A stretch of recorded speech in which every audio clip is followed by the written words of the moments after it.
All right, I'll talk a little bit, and I might pause a few times for discussion. We'll kind of see. All right, let me. There's a bazillion ways we could start. As I said, there's a bit of a master plan with mastery, and it'll probably unfold and reveal itself a little bit either on this one or over the first few. But as I said, there's always a zillion ways we can start because there's kind of a central idea that my training is based around, and then there's a zillion angles on it, and there's a lot of kind of logical offshoots of it. There's a number of ideas that kind of have to come together to make sense out of the central idea and so forth. Or you could say the central idea leads to a lot of questions, and then as you start to answer those, then it helps. I'm not even going to try to phrase the central idea right this moment.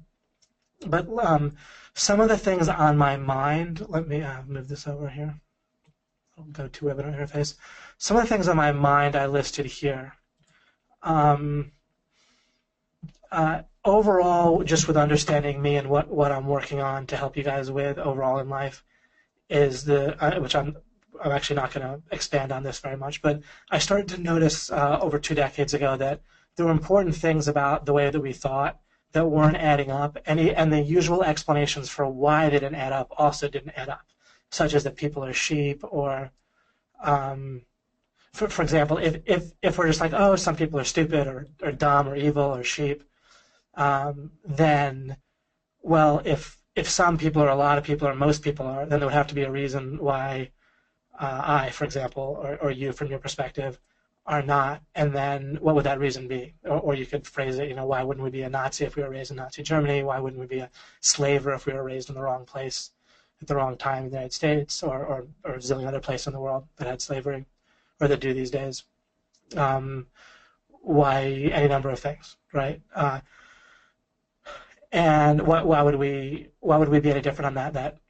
Is it Milgram, something like that, experiment with the administering the electric shock, right? When the experimenter kind of really, the authority figure was telling them to, for the test subject, right?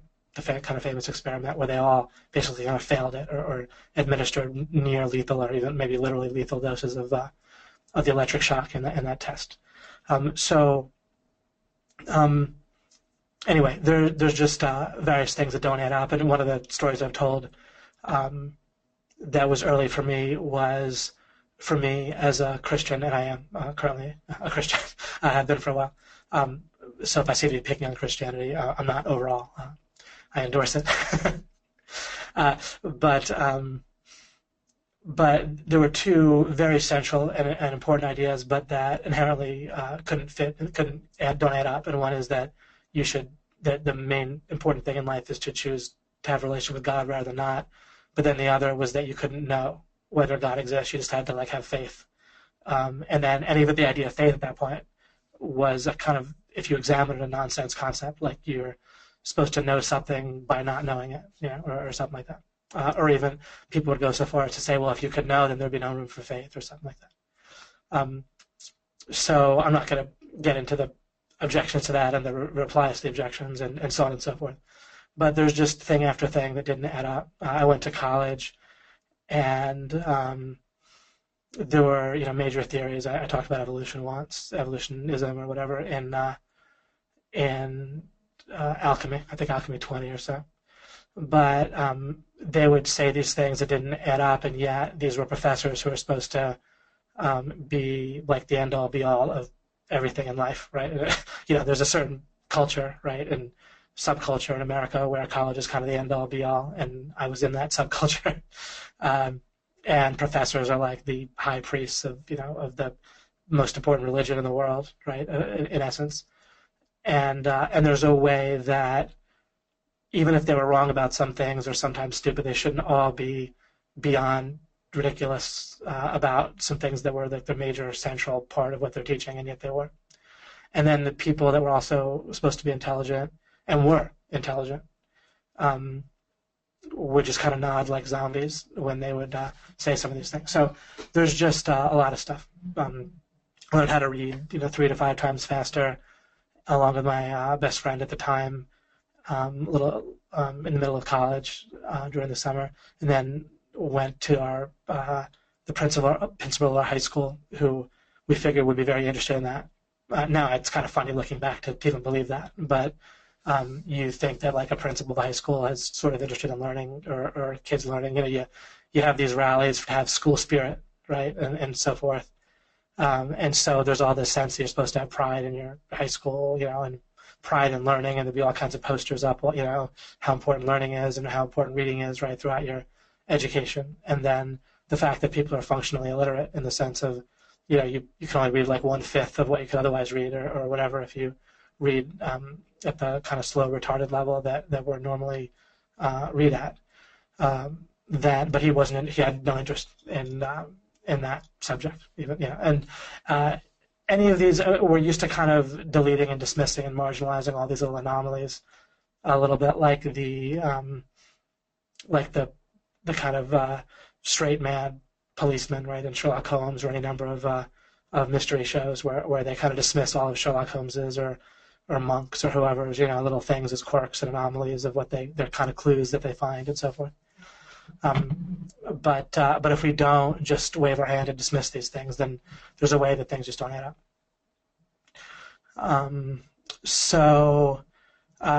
Anyway, another thing that is on my mind for mastery is priorities and boundaries. I have come to really strongly realize that you can sort of boil down the law of implication model, which is kind of the catch name for all of like my training about this topic. This topic being circularity, law of implication, whatever that might be. But we can, in one sense, I'm adding kind of a formula to the method and model. And one thing I've realized since doing alchemy, I don't think I said this in all alchemy. If I did, perhaps I did, but that's okay, because it's good to listen to those multiple times anyway. That you can actually boil down or really all of the correct aspects of success philosophy, or all of the what's correct in different success philosophies. What I think we can find is that clarity and accuracy regarding getting priorities right and getting what I'll call boundaries right, and these kind of logically fit together, can in essence be the one and only formula for success. Like everything will boil down to it. We can expand on that greatly, so that opens up a door. It doesn't slam a door shut. It kind of opens up the door to a lot of kind of discovery and application and tactics and other great questions.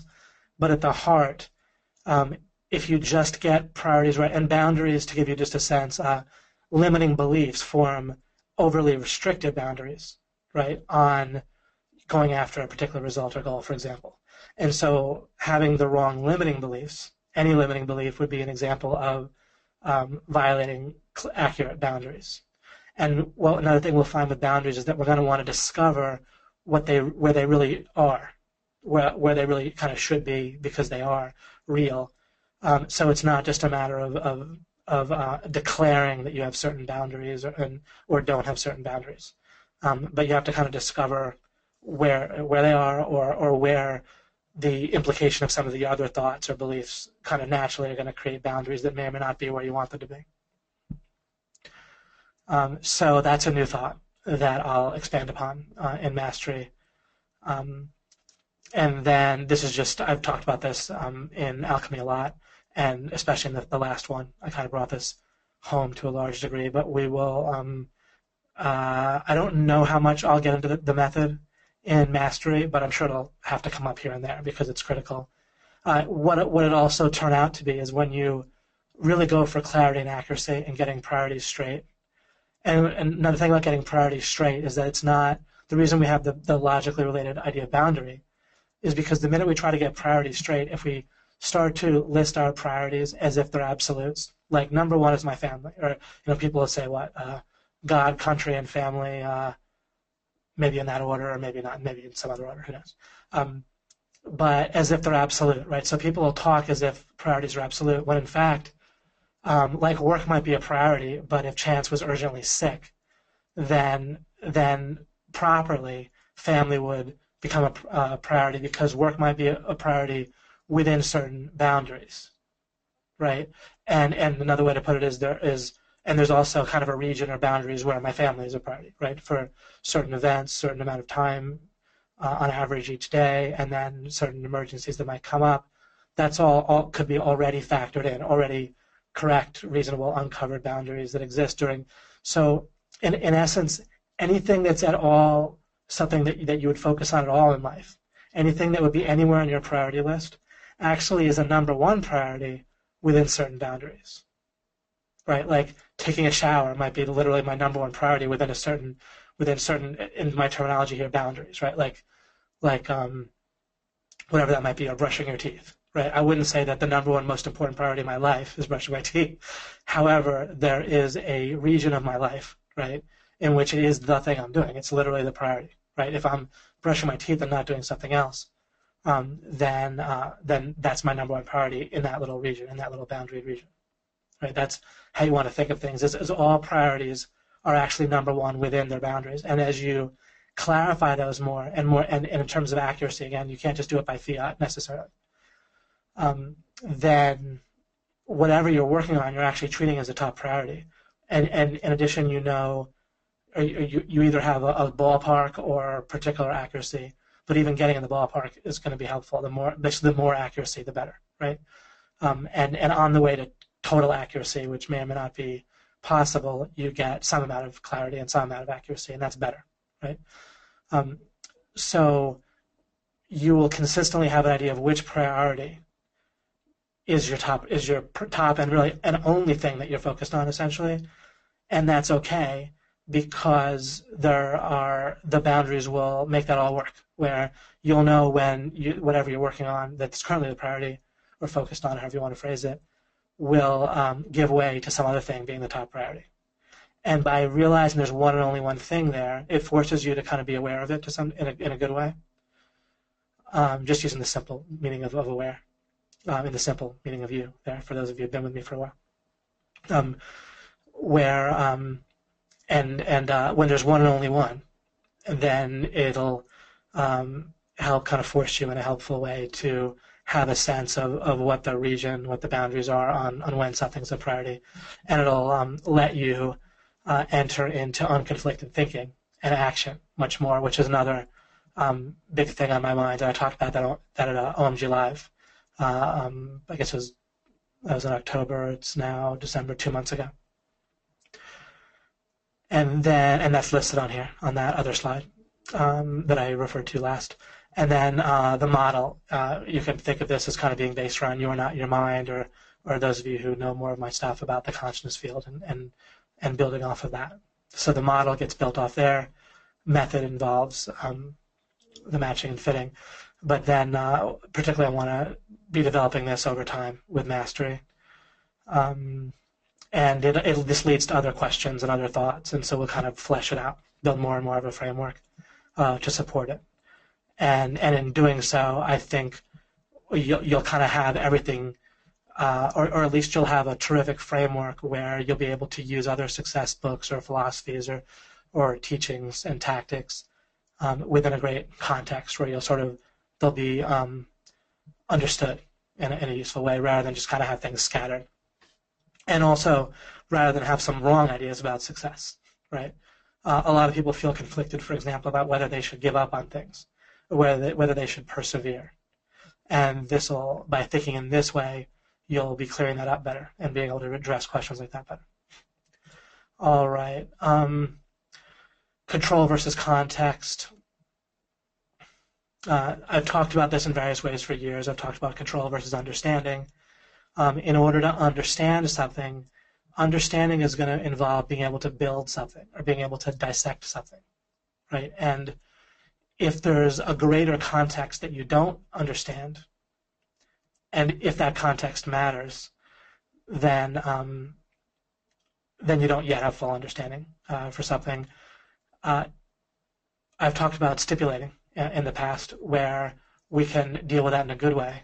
I know what I said was a little abstract, and your mind might have even wandered while I said that because it's a little abstract. But it's okay. Sometimes we say things and then we'll come back to them later, and then it'll make more sense. or I. Sometimes I say things. Um, let's see here.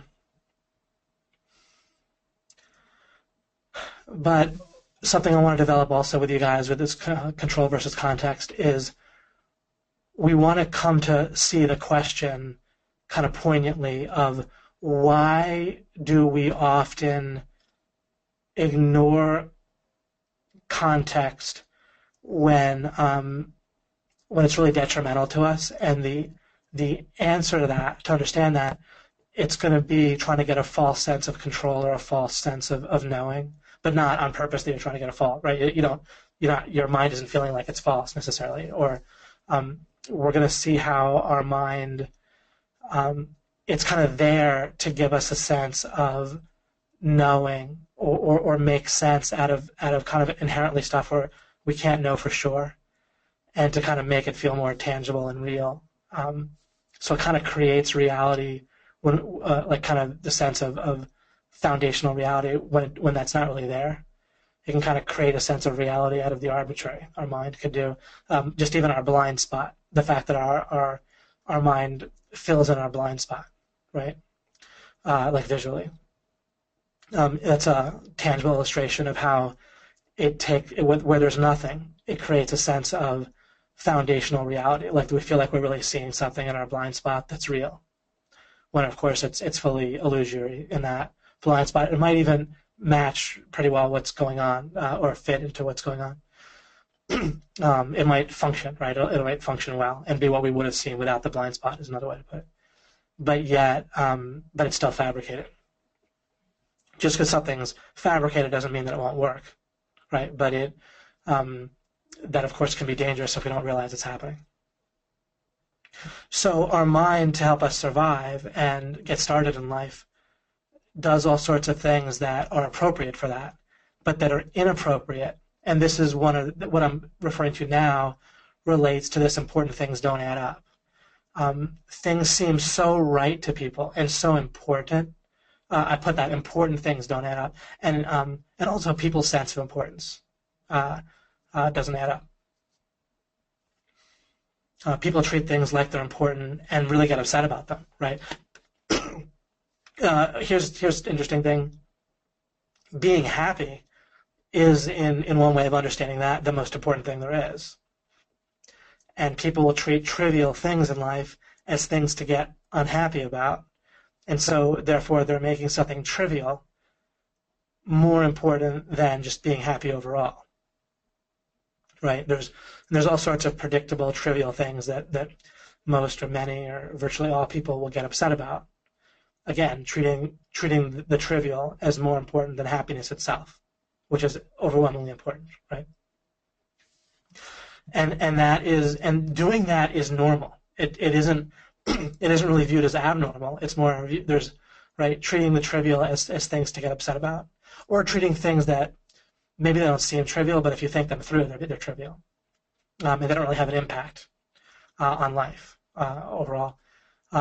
Getting upset about things like that is normal. That's what I mean by when I say things don't add up. There's like major mistakes that are also viewed as like normal, that like sane, intelligent, like someone can make major mistakes about important things that lead to their unhappiness and still be considered a good, intelligent, and normal person, and basically by our normal definitions truly be an intelligent person, a normal person, and a good person, and so forth. So that's another example of what I mean by it doesn't add up. That somehow our brain's playing some kind of tricks on us in a way that we're kind of trapped by, and I wanted a way out, and that's how I developed all these thoughts. I wanted a way out of failing that Milgram experiment with the electric shock without having prior knowledge of it, right? Normally people hear about that and they dismiss it, they marginalize it for themselves, they say, oh, well, I wouldn't do that, right? Because from their perspective reading about it, it seems pretty ridiculous to be administering those electric shocks the way and to listen to authority when they don't feel the authority. They just kind of remove from it when they read about the experiment. So people aren't really impacted by that experiment, which is another thing that doesn't add up, right? It should really impact people personally. Instead, people kind of feel like other people have something wrong with them, but don't really stop and revamp their entire system of thinking when they see that, when they really should. right? The mass reaction to any number of things, but that's one example, should be, whoa, wait a second, I need to revamp my entire belief system and model for the world. Because how could I have made a mistake that big, right? There's various people that people have voted into political office that then, I know people that have voted for people and then greatly regret it later. And yet those same people don't think, wow, my entire system for thinking must have been really ridiculously off in order to come up with that. I need to start from scratch with my whole, all my thoughts. And what I mean by what doesn't add up isn't that people vote wrong. What doesn't add up to me is that after they vote so wrong, and they themselves believe they voted so wrong, they only change something on the surface in their thinking. They make the smallest change in their belief system or their model rather than a huge one, rather than saying, well, something's really, really off, and I better figure out what it is. Instead, again, they'll marginalize that whole thing. And the same exact conclusions and ideas and realizations and strategies and all that formula, the model, the method that I came up with dealing with stuff like that has been extraordinarily helpful for me in building OMG, in succeeding in business, and in getting everything else that I want in life. So the practical applications of pursuing, whoa, something important doesn't add up here, has given me just so much in life. And at this point, I think we can say hundreds of others, right, that have been learning from the law of implication stuff from me previously already, and alchemy and so forth. So at this point, we have many, many people who are thinking the same thing, that it's very practical to pursue this. I think a lot of us would say it's like the most practical thing for just day to day, having things just be better on a surface level in our lives. And that this whole everything I'm talking about itself is part of what I mean by context in life and in thinking. And so why is what I'm talking about right now not common, right? It's another thing that doesn't add up. This should be the common thing on our minds that we work on a fairly large amount. And yet the topics I'm talking about, a little bit with success philosophy, some people get into, but even then it's not that much of people's lives, right? So, and most everything I talk about, it's not really thought about much at all, or it'll even seem unimportant. And if I don't build up why it's important, it could feel unimportant. And certainly in practice, if we just look at how people spend their time, people don't treat the stuff I'm talking about as important. So again, they're treating contextual things like what we're talking about in life as unimportant. But yet, if we look at them the way I'm talking about here, or look at them right, then these are the most important topics to be thinking about in a sense. Always within boundaries, but it's the I don't mean that you can focus on it 24 hours a day, but there's a way that in terms of impact, getting the stuff straight that I'm talking about here, understanding the concept of priorities and boundaries, under the concept of how to know what's true, or how to think most accurately, how to get clarity and accuracy regarding our priorities and boundaries. That's going to have a tremendous impact on our lives in a day-to-day level, in a long-term level, and whether we get results we want, and whether we build a high income if that's what we're going for, all sorts of stuff. So the impact is huge, and yet people are ignoring it. So why?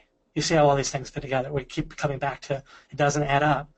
And if we can figure out why people are ignoring it, we'll figure out why our own brain, even if you're listening to me and feeling like, oh yeah, I'm not one of those people, I like what you're saying, David, I'm interested in this. Well, you still have the same default mechanism, and so do I, of people in general, except to where we change something kind of deep, right? And so there's something to be figured out. We need to figure out what are those default processes, where do they go, what's the good stuff about them, where do they go wrong, and how do I take advantage of my mind best, put it in the best situation to help me, but then in some way compensate or restructure or whatever for the predictable shortcomings and how it functions by default.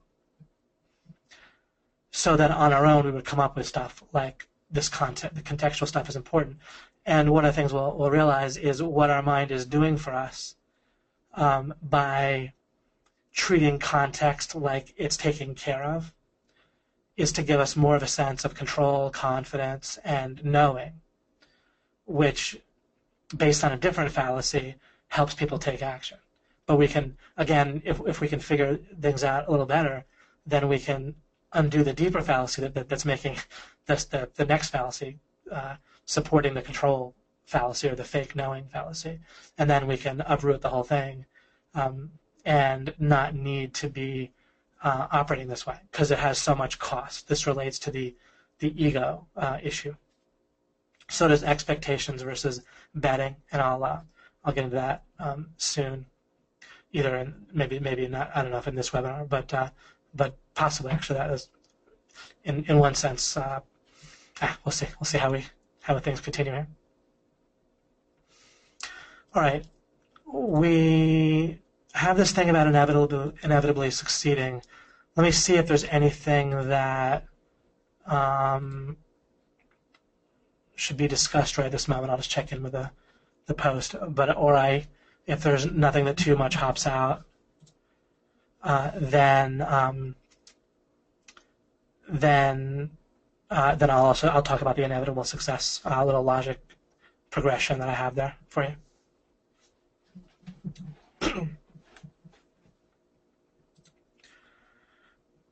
Are we in both OMG way? Oh my gosh! Oh no! I'm sorry, guys. I really screwed things up here. Oh, but not too badly. Didn't affect things. All right. Let's get some people in here that are asking to join. And I was in the wrong post for a little while. Sorry about that.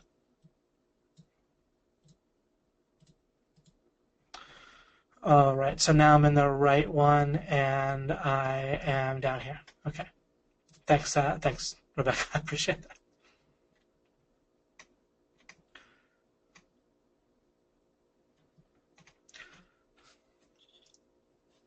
I am recording. Don't worry, Eric. All right. Great.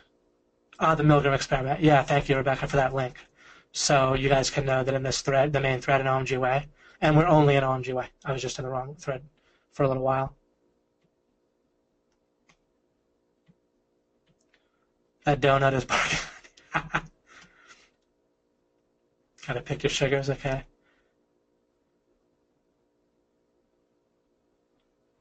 All right, I'm not going to address that question quite this second, Megan, but I appreciate it, of course.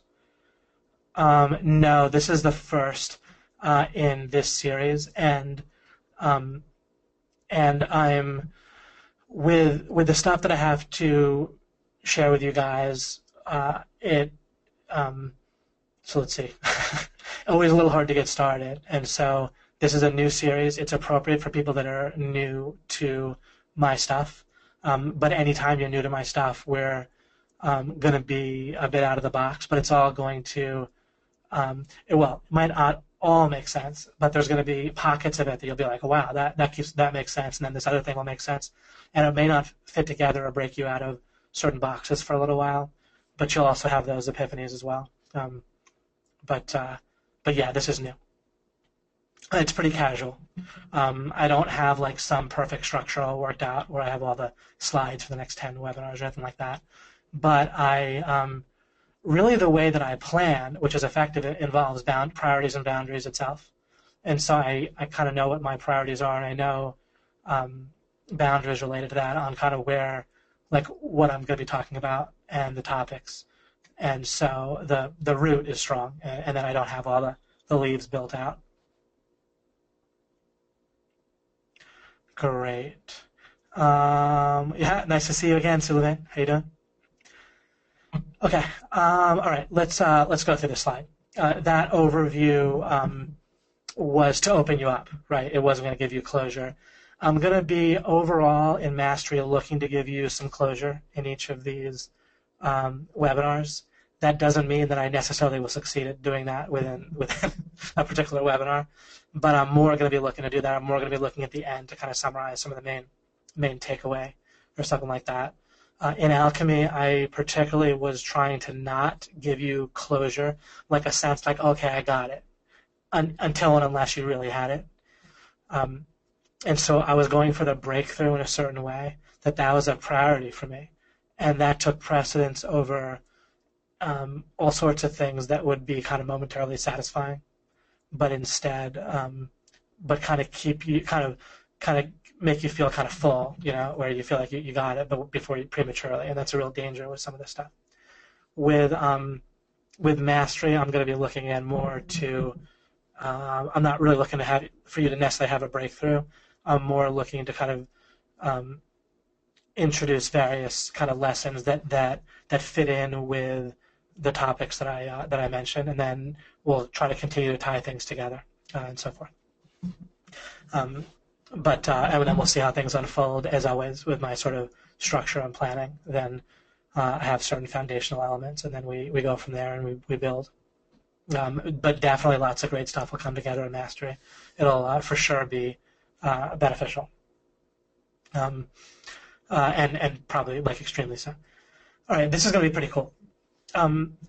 Let's just narrow things down. And there's a reason I took a break too, just to kind of relax our minds for a moment, so we can have a little bit of a clean slate for this slide.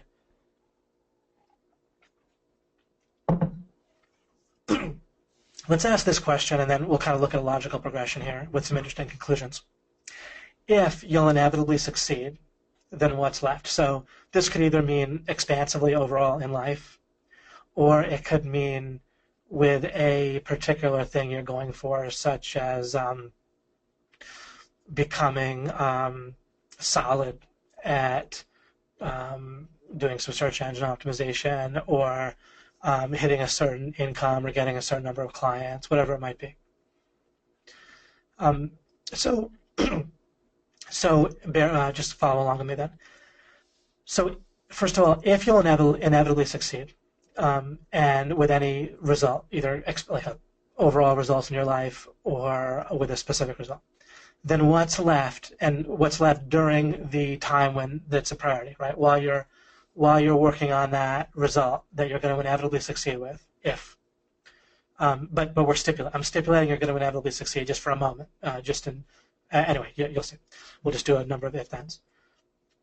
So I'm just going to pick one thing for the sake of example. If you're going to inevitably succeed in hitting $10,000 a month in a sustainable way, then what's left for the time when you're focused on that priority? All right. Well, so you're going to be doing work or action. You're going to be taking action during the time that you're focused on that result, right, on that priority. With getting to sustainable $10,000 a month. I'm not recommending that or not. I'm just using this as an example. So you're taking action, but you're going to inevitably succeed. I stipulated that, right? It's within this. I'm saying if, right? So if that's the case, if it's absolutely certain, and you can say, well, you can't know the future for sure. You can't unless I stipulate it. In which case, we can know for the sake of this logical progression. So we actually do know, because of the stipulation, that you'll inevitably succeed, because it's a scenario that we're building. Within that scenario, not in real life. Then what matters at that point, right? And also, and on the flip side, we're going to see what goes away. What things that we sort of take for granted that are part of the achievement and success process and goal achievement, goal pursuit process would disappear if we stipulate that we're going to inevitably hit it, right? But before we address what will disappear, then it turns out that the only thing really would be how much you enjoyed. I said we can narrow life, or we can narrow the pursuit of this result, right? We could substitute the words pursuit of this result for life in this. We can narrow life down to enjoying process, right? So you're going to hit 10,000 a month regardless. Now, if someone says, but David, I need to actually hit that within a time frame, so I can't only enjoy the process because I need to hit it with it, soon, or I'm going to run out of money, or something like that. Well, actually, that would be a misplaced objection for a number of reasons. First of all, I already stipulated that we're talking about this is where people really actually aren't used to thinking in terms of priorities and boundaries only, because you don't need to know how fast you're going to accomplish it while it's a number one priority. You need it when you're planning and thinking, what are my boundaries, right? If you're going to starve in 3 months, if you don't hit, first of all, it's not true. It contradicts my initial premise in the first place to say that you're on a ticking clock to hit $10,000 a month, unless you've like loaned money to the mafia or something. Nobody's on a ticking clock to make $10,000 a month. You might be on a ticking clock to make like $1,000 a month, right? In order to like subsist. And maybe you're on a ticking clock to make $5,000 or $7,000 a month if one of your boundaries is that you don't want to disappoint your family, right? But then you could think, well, but then where does that lead? If you need to, like, the only reason you would need to make $5,000 or $7,000 a month is if you're worried about disappointing somebody, right? It's just factually false that you need that to like keep going in life, like in terms of having a roof over your head and some food, right? So you're only worried about shame at that point. And it's still not going to be, well, it could be 10,000. You could be feeling ashamed unless you hit 10,000 too, I suppose. But then that's a separate boundary that you're either deciding or by default not deciding that you're going to have.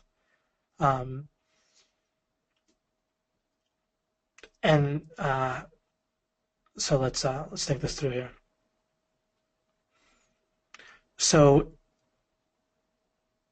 But even if there is a ticking clock, then all that's going to mean is you expand your boundaries in terms of how much you're going to focus on this and how much of the resources you do have that you're going to invest or spend in working on this particular result. So even if you're going to be ashamed if you don't hit $10,000 within 3 months or 6 months, then all that could mean is you focus more on hitting that, right? Like there wouldn't be any reason, like you could also like hit yourself on the head with a hammer or slap yourself in the face, but that's just right, basically a waste of time, right? The only reason to do even that would be to motivate yourself to spend more focus and resources on the result, right? So however you get there, even if there's a ticking clock, it's still just a matter of boundaries. How much of a region of your life hitting $10,000 is a priority. So we're constantly back to priorities and boundaries, right? Once I stipulate during the time when it is a priority, what's left, then the boundaries don't really matter for a moment, because I'm already saying this is a priority. You're working on it, hitting this result of 10,000 a month sustainably.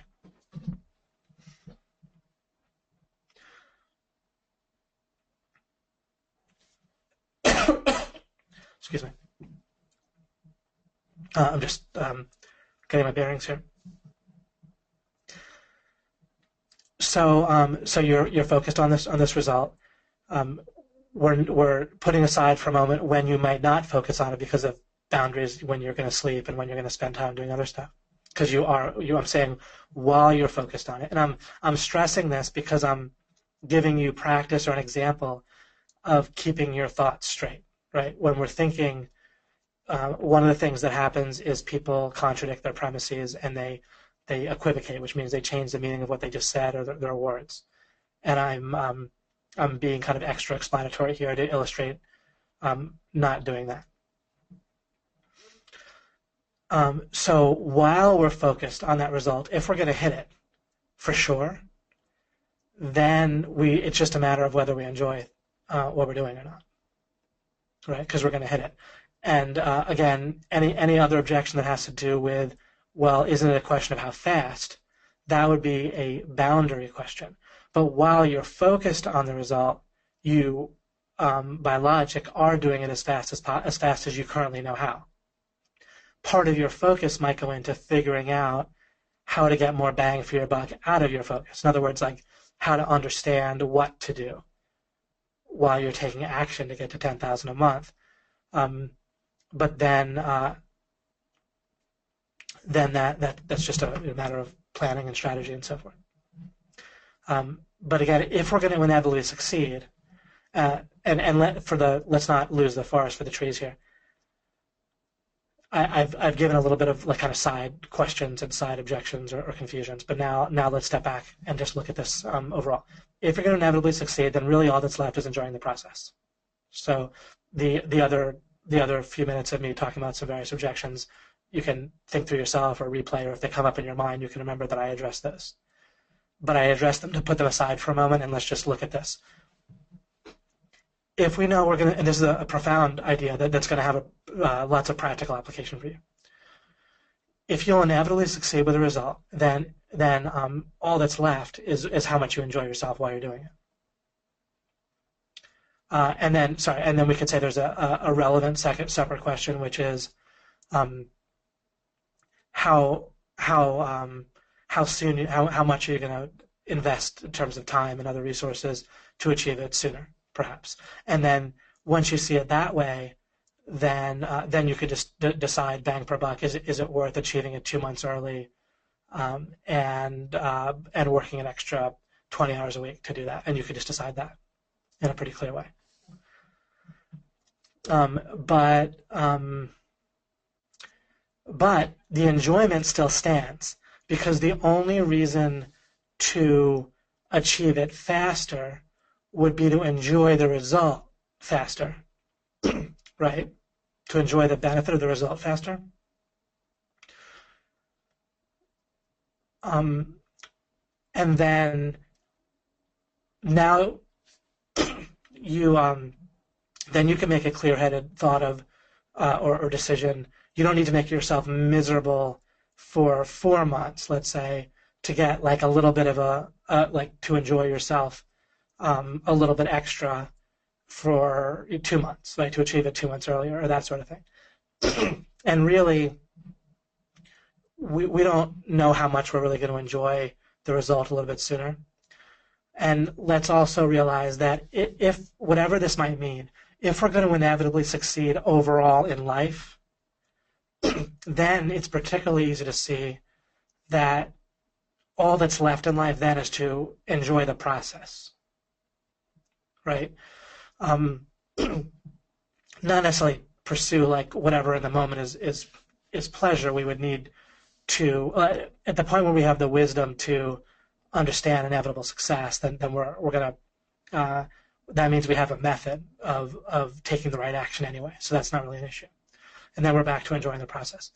And then here's an interesting thing. If you are not enjoying yourself, then you're implying to your mind, to the world at large and so forth, that you don't have inevitable success taken care of, that you may just fail overall.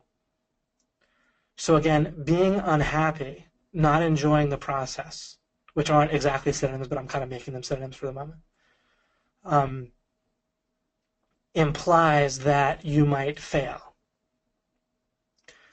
And that can have some unhelpful ripple effects, or some very powerful unhelpful ripple effects. And it's also basically unnecessary, because you can actually plan to succeed with things. Let's continue that here instead of just explaining more and more about that one line. If you won't inevitably succeed, so in other words, if you are not enjoying the process, which implies that you won't inevitably succeed, then let's take a look at that. So first I said if you will inevitably succeed. Now I'm saying if you won't, well, then it's either the case that you're just helpless, right? Like it's not within your power to ensure success. So it's just out of your control whether you succeed or not. Or the only way you wouldn't be helpless and still have a chance of failure is if we could say, well, you can't guarantee success, but what you can do is you can maximize your chances, right? Maybe if you do everything right, you have a 60% chance of hitting a result. And if you do things, more like by default and not so right, then you have like a 30% chance of success. But so we certainly don't want to imply that we're helpless, right? That's going to demotivate us and screw us up in all sorts of practical ways. And you can especially see this if you imagine having a business partner or a marriage partner or so on who believes that they're helpless, right? Is that really, clearly you wouldn't want that. right? Or helpless regarding a result that they want or that's important for both of you or something. That it's not just negative, but it's just maladaptive. It's counterproductive. It's basically inherently contradictory. Right? If you're helpless, there's no reason to take action. So either someone's taking action, and there's an inherent contradiction between feeling helpless and taking action, or they're not taking action, which is they're being paralyzed by helplessness. So one way or the other, there's a contradiction. Once we say, well, we can maximize our chances, then, well, now that's going to basically be success. Let me go on. Wait a second. Let me see what I wrote here. If we say it matters what you decide to strive for, we're back to importance and context. Right. Like this is just saying that. Like if people say, well, success is different for different people, or well, you in terms of maximizing your chances, right? Well, the idea that you can't achieve any goals, like if you do things right, the idea that everything's outside of your grasp is ridiculous, right? So there's a whole bunch of results that you can achieve in life. You may not be able to know that you what exactly you can achieve. Maybe you hit a disaster or this or that. But if you do consistently maximize your chances of success in general in life, then you're literally using your power to the fullest, right? Those are logically identical, right? So again, if you're making decisions, thinking, taking action, if your total action, which involves thinking and everything, is maximizing your success in life or your chances, which would, if you're maximizing what you can control, right, the amount you can control, then wouldn't we call that success? I wrote here, right? If you maximize the factors in your life that you can control, wouldn't we call that success, right? And realistically, again, that literally you're maximizing your power.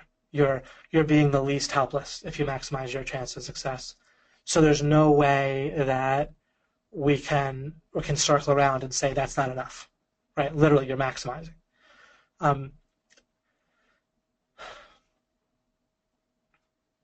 So one thing that we can circle around and see is actually inevitable success ends up collapsing down to maximizing the factors that we can control. Is somehow thinking and taking action most effectively will maximize our success. At that point, either the world as a whole is rigged so that you must be unhappy, that you maximize everything God or whatever else, God definitely, but whatever, just speaking to people where they're at right now, or the universe has given you, right? If you maximize that and still fail somehow, you're still like miserable or have to be unhappy, then God has literally rigged the game for you to fail. Like there's literally nothing you can do. You just have to be unhappy in life, and God's forcing that on you, right?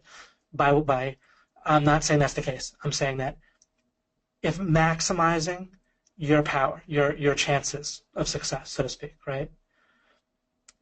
If that doesn't work out overall, then God has rigged things in total, in your total existence. I don't just mean your life on earth, but in total, you use all the power God's given you, right? All whatever resources, gifts God's given you, use them all to their fullest. You think most accurately, you understand as best as you possibly could have by seeking as best as you can. And in some way that still leads to failure or unhappiness or whatever, then that's pretty dastardly of God, right? And separately we could figure out that God basically isn't going to rig things that way, but it's also not really useful to bother with that, right? Because it's we can still know for certain, but because the opposite doesn't make sense. Doesn't it make sense that we want to maximize our chances of most goodness, most success, whatever in life, right? No matter what. And the very fact of taking action in any way, including thinking, anything other than just staring at the wall, picking your navel, and even that you wouldn't need to pick your navel because any kind of action whatsoever that you take implies that you have power, that you have the ability to maximize your ability to succeed. Right? Again, if you had that, what is power? Right? Power must, at its root, be the ability to succeed more rather than less, to have more goodness, more happiness, more stuff if stuff leads to goodness and so forth, right, for you and others. Again, I'm making this appropriate for people that don't have like all my terminology or background training and stuff.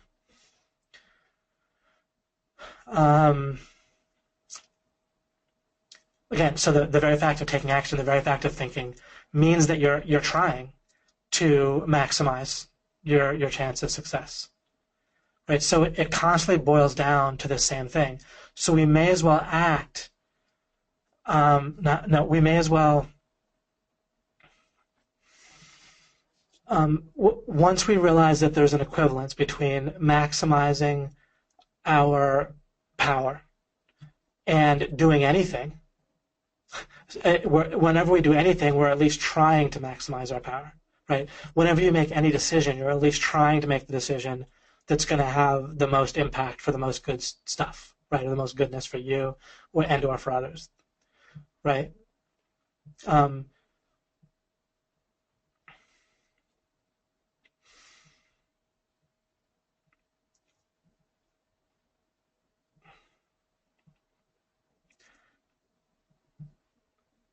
So I'm sorry, my next thought involves, it isn't that you want to just declare that you're going to inevitably succeed, but there's a way that what you want to not do, what you do want to eliminate, is things that imply that you won't. So there's a very important difference here. Okay, and if I didn't point out this difference, then the benefit of what I'm saying will be lost or not grasped soon in a moment or so. So it on the one hand, it's not going to turn out to make sense to just declare that you're going to inevitably succeed with everything. However, so I'm not saying that yet. There's ways that we could plan for that. We will circle back around to that actually in a certain way. But where we're at right now is that anything that implies that we won't inevitably succeed, which is not the equivalent, that is going to be, and I expect this to still be a little bit confusing for a little while, and then hopefully we'll continue on and we'll tie it together. But as always, I have to build myself to this, including doing the best I can do explaining this. But we'll get there, and this will matter for you in a very practical way.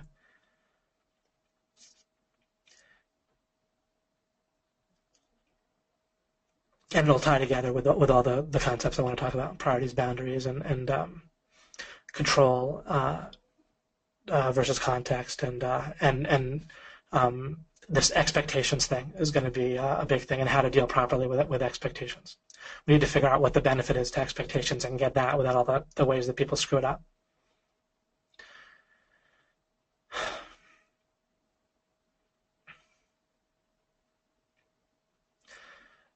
So what I said was, we don't want to imply that that we're just not going to inevitably succeed. And then the question is, well, what do I mean by that, and why? Why don't we want to do that?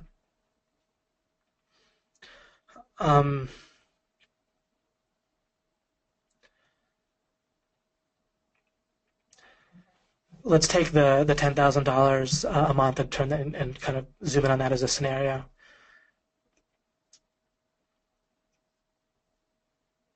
Let's see here.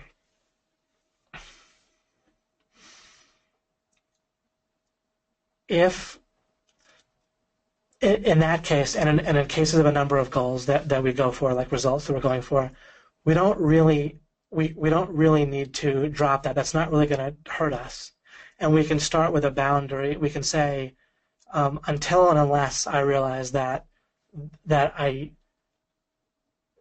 don't want to go for this result anymore, because overall it's not. I realize there's something new unfolds in my life where it's no longer helpful, right? If you get captured by the Chinese and imprisoned, like happened to Jack Bauer in 24, then while you're in prison, you might want to drop the priority of going for $10,000 a month, put that aside, and try to escape or survive or something, right? But so I'm giving you now an example of how you can set the parameters of going for $10,000 a month in a way that you can inevitably succeed within certain boundaries. And then I'll try to point out the ripple effects of thinking about it this way, or the benefits. And I do this practically in my life consistently. I'm working on kind of explaining it to you in this kind of airtight way. But I live this. This isn't like a theory I had yesterday that sounds good or something like that. If it was, it would probably be more tight in terms of explaining, because I could just enthusiastically say stuff at you. But I really want to get you over to this concept. All right.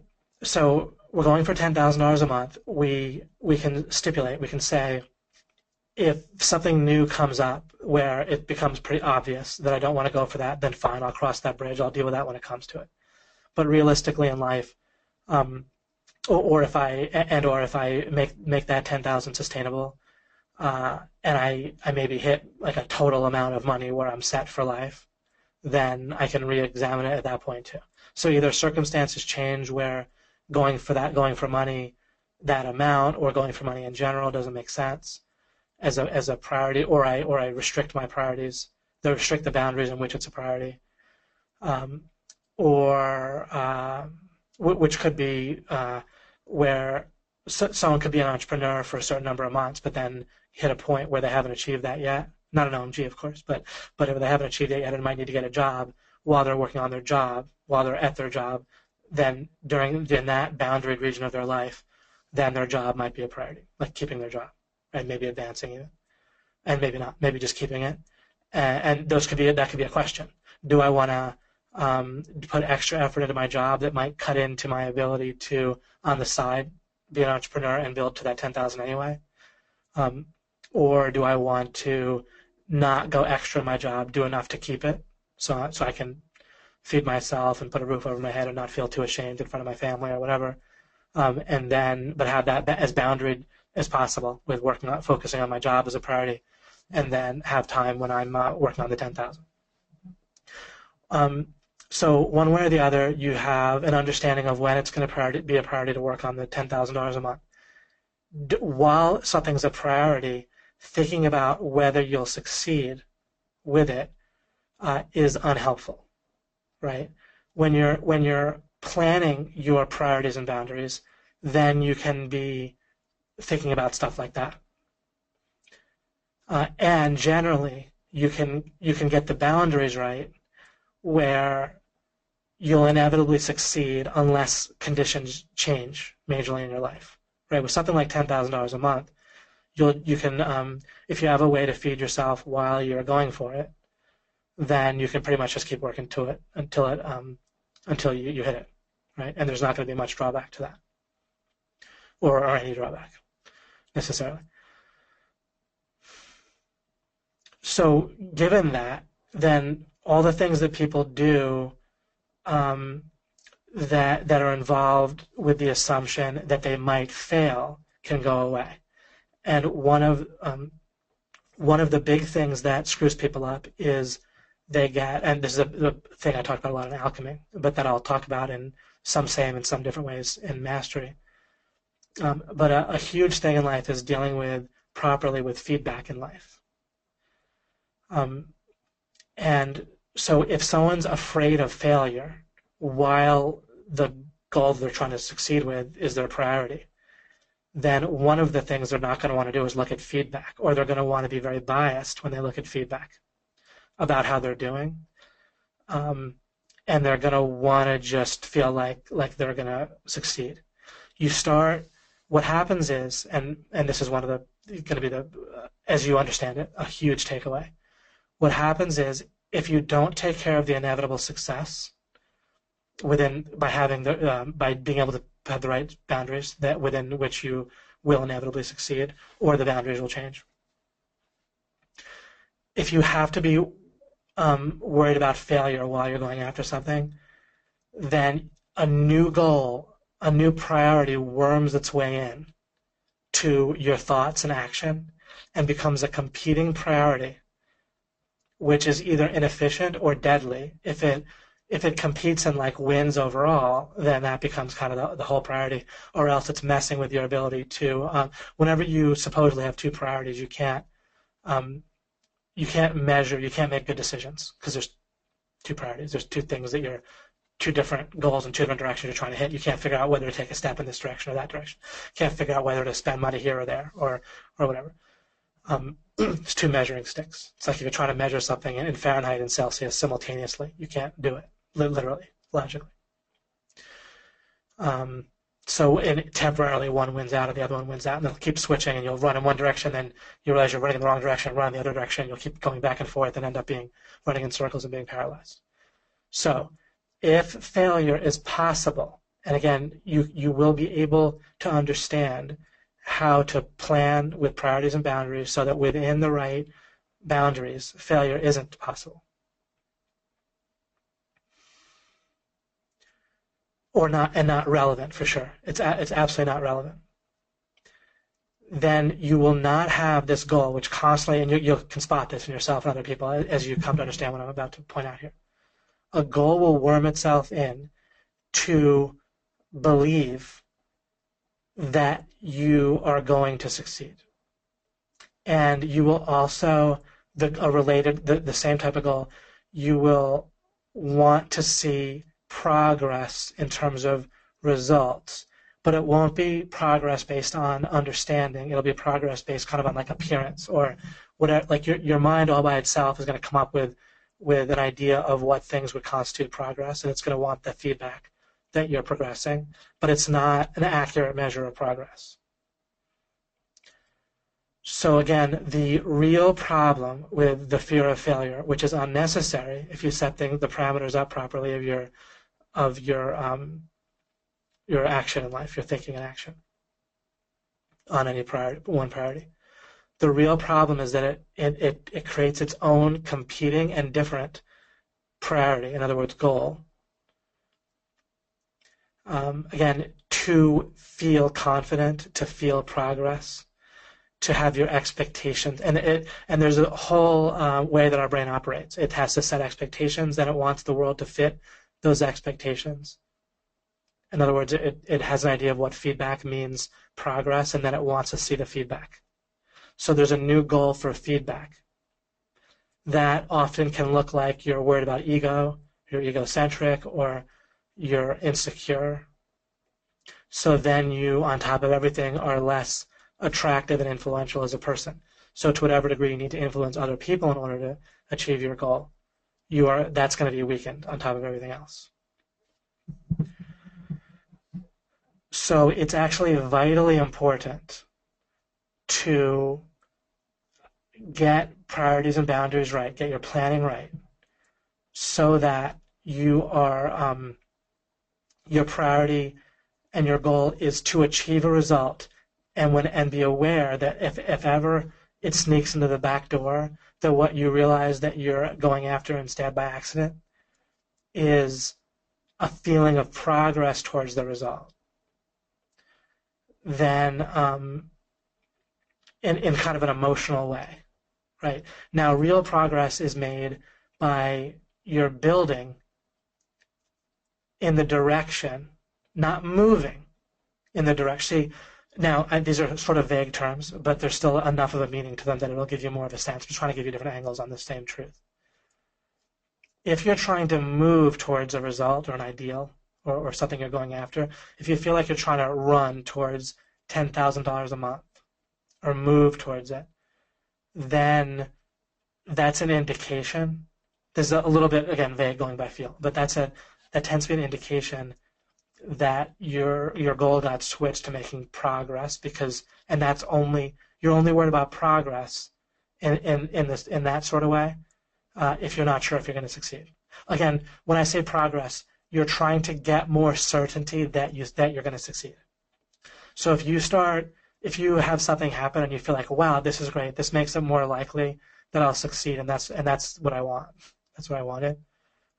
So again, what people end up trying to do by accident is they think they're going after one goal, like $10,000 a month, but instead they're going after the goal of feeling like they will hit that goal, or feeling confidence, or that they won't fail, or whether. So that word whether. The goal becomes to find out whether they'll succeed, rather than the goal being to succeed. And those really are cross purposes.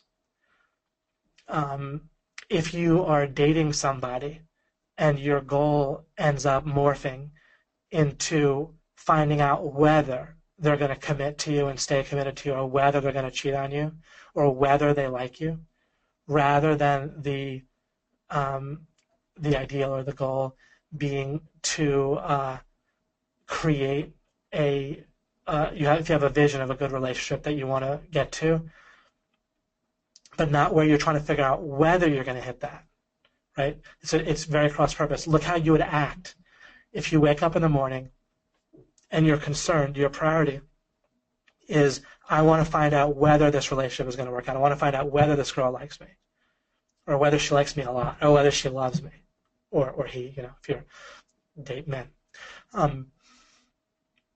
You're going to think and act differently, right? You're going to be probably a little bit panicked. You're going to come across in a way that is going to be less attractive. I'm not saying you'll ruin the relationship that one day, right? But it's going to be basically unpleasant and counterproductive and maladaptive, right? So you'll take real actions, and you'll be in a mood, right? You'll have a mindset and everything. My stuff is not primarily about mindset. Mindset kind of is an outgrowth. Just like actions are like an outgrowth of what I'm talking about. It's kind of deeper than mindset, or more contextual than just mindset. There's nothing, tactics and mindset are extremely valuable and useful. It's just a little bit different than, I'm operating in a little bit different territory with this mastery series than either one of those. But from this mistake of going after whether they like you, whether the relationship's going somewhere, etc., you can see all sorts of thoughts, mindsets, actions, things that you'll say, things that you won't do, things that you won't think of, right? Because there's all sorts of stuff you might have thought of if you were thinking and focused on your relationship and what you're building and creating and understanding, right? For example, if you wanted to know whether she loved you, then when you're talking to her, you want to hear certain things. If you want to hear certain things, that's going to interfere with understanding where the other person's actually at, right? You're going to ask different questions, you're going to have different thoughts. And is pressuring someone into saying certain things to you, is that going to be more or less effective than seeking to understand the other person better in terms of where they're at, what's good for them, like what leads to goodness for them, whatever, right? Obviously, seeking to understand them and not projecting and pushing them is going to be more effective, right? And you're going to be happier, and it's going to be an upward spiral. So when the goal sneaks in the back door about whether you're going to succeed, there's a downward spiral in your life, especially regarding that result.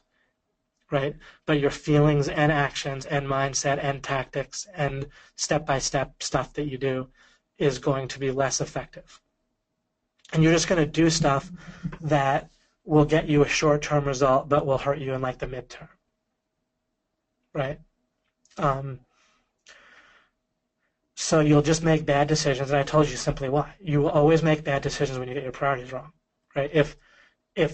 If you supposedly want one result, but your actual priority is a different result, then you're going to judge what you do and spend your resources on the actual priority, like whether you'll succeed, rather than what you supposedly is your priority, which is to make $10,000 a month, or to have the relationship that you want, with somebody. So it's crucially important. Another thing you're going to get from me nonstop is I'm going to point out things that are really, really important, but that are generally ignored or totally off of our screen, right? So this question about this thing about where you don't have your planning done right, and then there's implications sneaking in the back door about whether you'll succeed, that starts a downward spiral, which makes you weaker, more likely to fail. So then it becomes even stronger of a priority to feel like you will succeed, right? So that the minute this starts to seep in, it strengthens itself. That's why I call it a downward spiral. It strengthens, the wrong priority about whether strengthens and strengthens. On the other hand, when you set yourself up for inevitable success, and with the $10,000 a month, again, the way that the simple kind of rough way, and we can discuss this more and more now and in the future, because I'll spend multiple masteries. All of this is going to tie together too, so we'll hit this from different angles. And when I talk about these other topics, they're all basically the same topic, logically related, different angles on all the same thing. So don't worry about. I'm going to try to have you have takeaways each time, but don't worry, right? What am I saying? Am I saying stop thinking about whether you'll get whatever result that you, without realizing it, think you need to get from this particular webinar, right? Stop worrying about whether, and I'm not saying you are, but if you are, if that sneaks in, you're seeing it right now in real time. Not that this will, has absolute authority, but I will definitely benefit you and it really in a way that it's unthinkable that unless there's an emergency in your life, to the point where it can be a priority to get on these mastery webinars with me. Of course, at least listen to replays and so forth. But I'm definitely going to benefit you in an impactful way. So wondering whether or not it's worthwhile, it'll interfere, right? Let go of that. Just trust me for these mastery webinars, and it'll work out fine. And again, what's the worst that can happen, right? And you can look at that, right? And the idea that you're not going to inevitably get some strong understanding and again, the thing is, you don't need to worry about it. The whole point of making something a priority within boundaries is to eliminate whether you're going to succeed while you are taking action. Like while you're on this webinar, you don't want to be thinking about whether you should be on the webinar or whether I'm interesting or whether I'm making sense and that sort of thing. I need to put the framework video. It's similar to my previous series that I have in the Getting Started in the older members areas, but I made a new version that I'll put in. But you'll understand me better and better anyway as your framework builds for what I'm saying. Right? So it's not inherent within my presentation anyway. It's inherent within your mind and the framework you're building up, how much you understand of this. So one takeaway is to just see the importance of not having it be a priority at all, not having it be a goal that sneaks in to figure out whether you're going to succeed while you're taking action. When you're doing planning of what you want, this now separately you can see why it matters to have an idea of what your priority is, and then what different priorities are with different boundaries. Basically, under what circumstances are various things priorities in your life. There's another way to put that. So you can decide if you want, under any circumstance in your life, to make hitting $10,000 a month in a sustainable way a priority. Once you decide that there are circumstances in which you want to go for that, then you think about, well, then what are the boundaries? How much time and resources do I want to put in? What things can come up in my day where I would turn to working on something else, or hanging out with someone else, or doing something else. While succeeding with anything is a priority, you, again, don't want to be thinking about whether you're going to succeed at all. The way to get there is to, and I had this open thread before, I'm coming back to it, and I'll develop more fuller even the ways to get there. But with the $10,000 a month, look, it's reasonable, right? Is there anything obviously unreasonable about it? Okay. And then if something comes up where it's no longer reasonable, I'll deal with that when it comes. You don't need to think about what that thing might be, right? But if it somehow becomes unreasonable, but otherwise, and then you can look at how you can start to call up your own beliefs that actually show you that in someone else, like you believe they could hit $10,000 a month, right? You can ask yourself, well, what if someone else was an OMG? They focused strongly. They learned the stuff. They went out and sought to get clients, weren't overly worried about feedback, just kept building their understanding. In other words, when they went out to network, they weren't going to go to pieces if they didn't meet anyone that time or if particular leads didn't pan out, right? But if they learned from all those experiences and they stuck with it with a reasonably positive mindset, focused on it with a decent amount of time and resources, um, and kept at that for 2 years, would they? Do you think they could hit 10,000 a month? Right? And maybe the answer is yes to that. Maybe the answer is no. For a lot of you, I think you believe that that could be the case. There's certainly zillions of examples of people that have done just that, and most of those examples they're hitting it a lot sooner than 2 years, right? Even the people that take, in their own estimation, long, we're talking about less than a year, right? We've even had a number of success stories from people that at the 6-month mark were starting to feel like they were slow or things weren't working out for them. They weren't seeing the progress they hoped for and so forth. I've seen a number of those people then within like the 9 month, 3 months later, they, or more, they're now hitting their goals or at least off to the races and so forth. So if you believe someone else could do it, then there you go, right? But mainly if you make your boundaries wide enough. In other words, you allow if you imagine this visual where if you imagine there's a potential path to hitting a result, that, and just think of this spatially or like in a just a physical area, like in the like geographically or whatever you want to think of it. If you think of that there's like a path to get somewhere, then in order to ensure that you hit it, you just at least want the boundaries where that path could potentially be, where you're willing to tread, to be as wide as possible, right? And then you don't artificially close yourself off, and if you, including having your time frame be pretty open, then hitting a reasonable result like that, when your boundaries are open enough, then you can be assured you can just think of it in terms of inevitable success, especially when we just add one thing, that you're building. There's another little open thread that I'm closing now. That if you understand that progress, intuitively, it's kind of a circular issue. I know I've interrupted myself a little, in the middle of sentences, kind of, but so let me see here.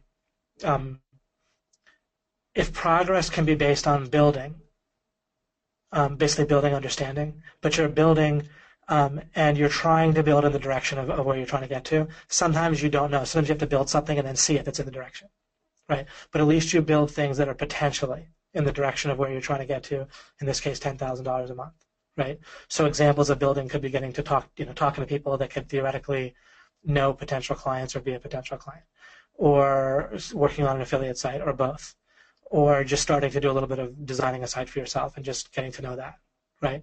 You might end up discarding that site, but you will have gotten knowledge and experience, right? So part of what you built is carried forward, right? Or you might carry forward the whole website that you built, and then you have a resource plus more understanding, right? You might go out and meet people, and none of them really pan out or lead to other people that can pan out for a little while, but you gain understanding, and you're building in a plausible direction the whole time, right? That's all reasonable stuff to do. And then what I started to interrupt with was saying, really a lot of people feeling like they won't have inevitable success.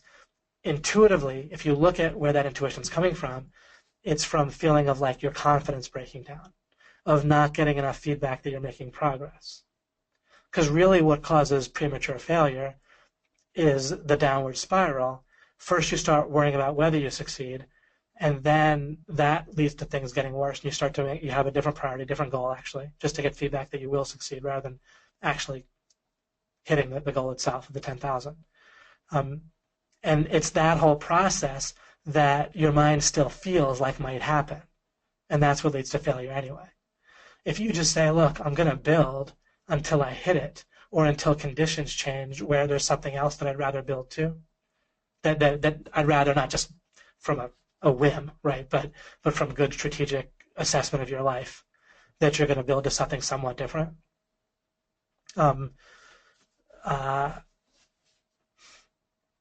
but then you can just let go and focus without having to worry about whether you'll succeed. And you can just start to get a feel for this in your own life. I'll come up with other thoughts about this as well, and we'll hit, because other things we talk about will shed light on this just like by talking about what I just did with inevitable success and how important that is.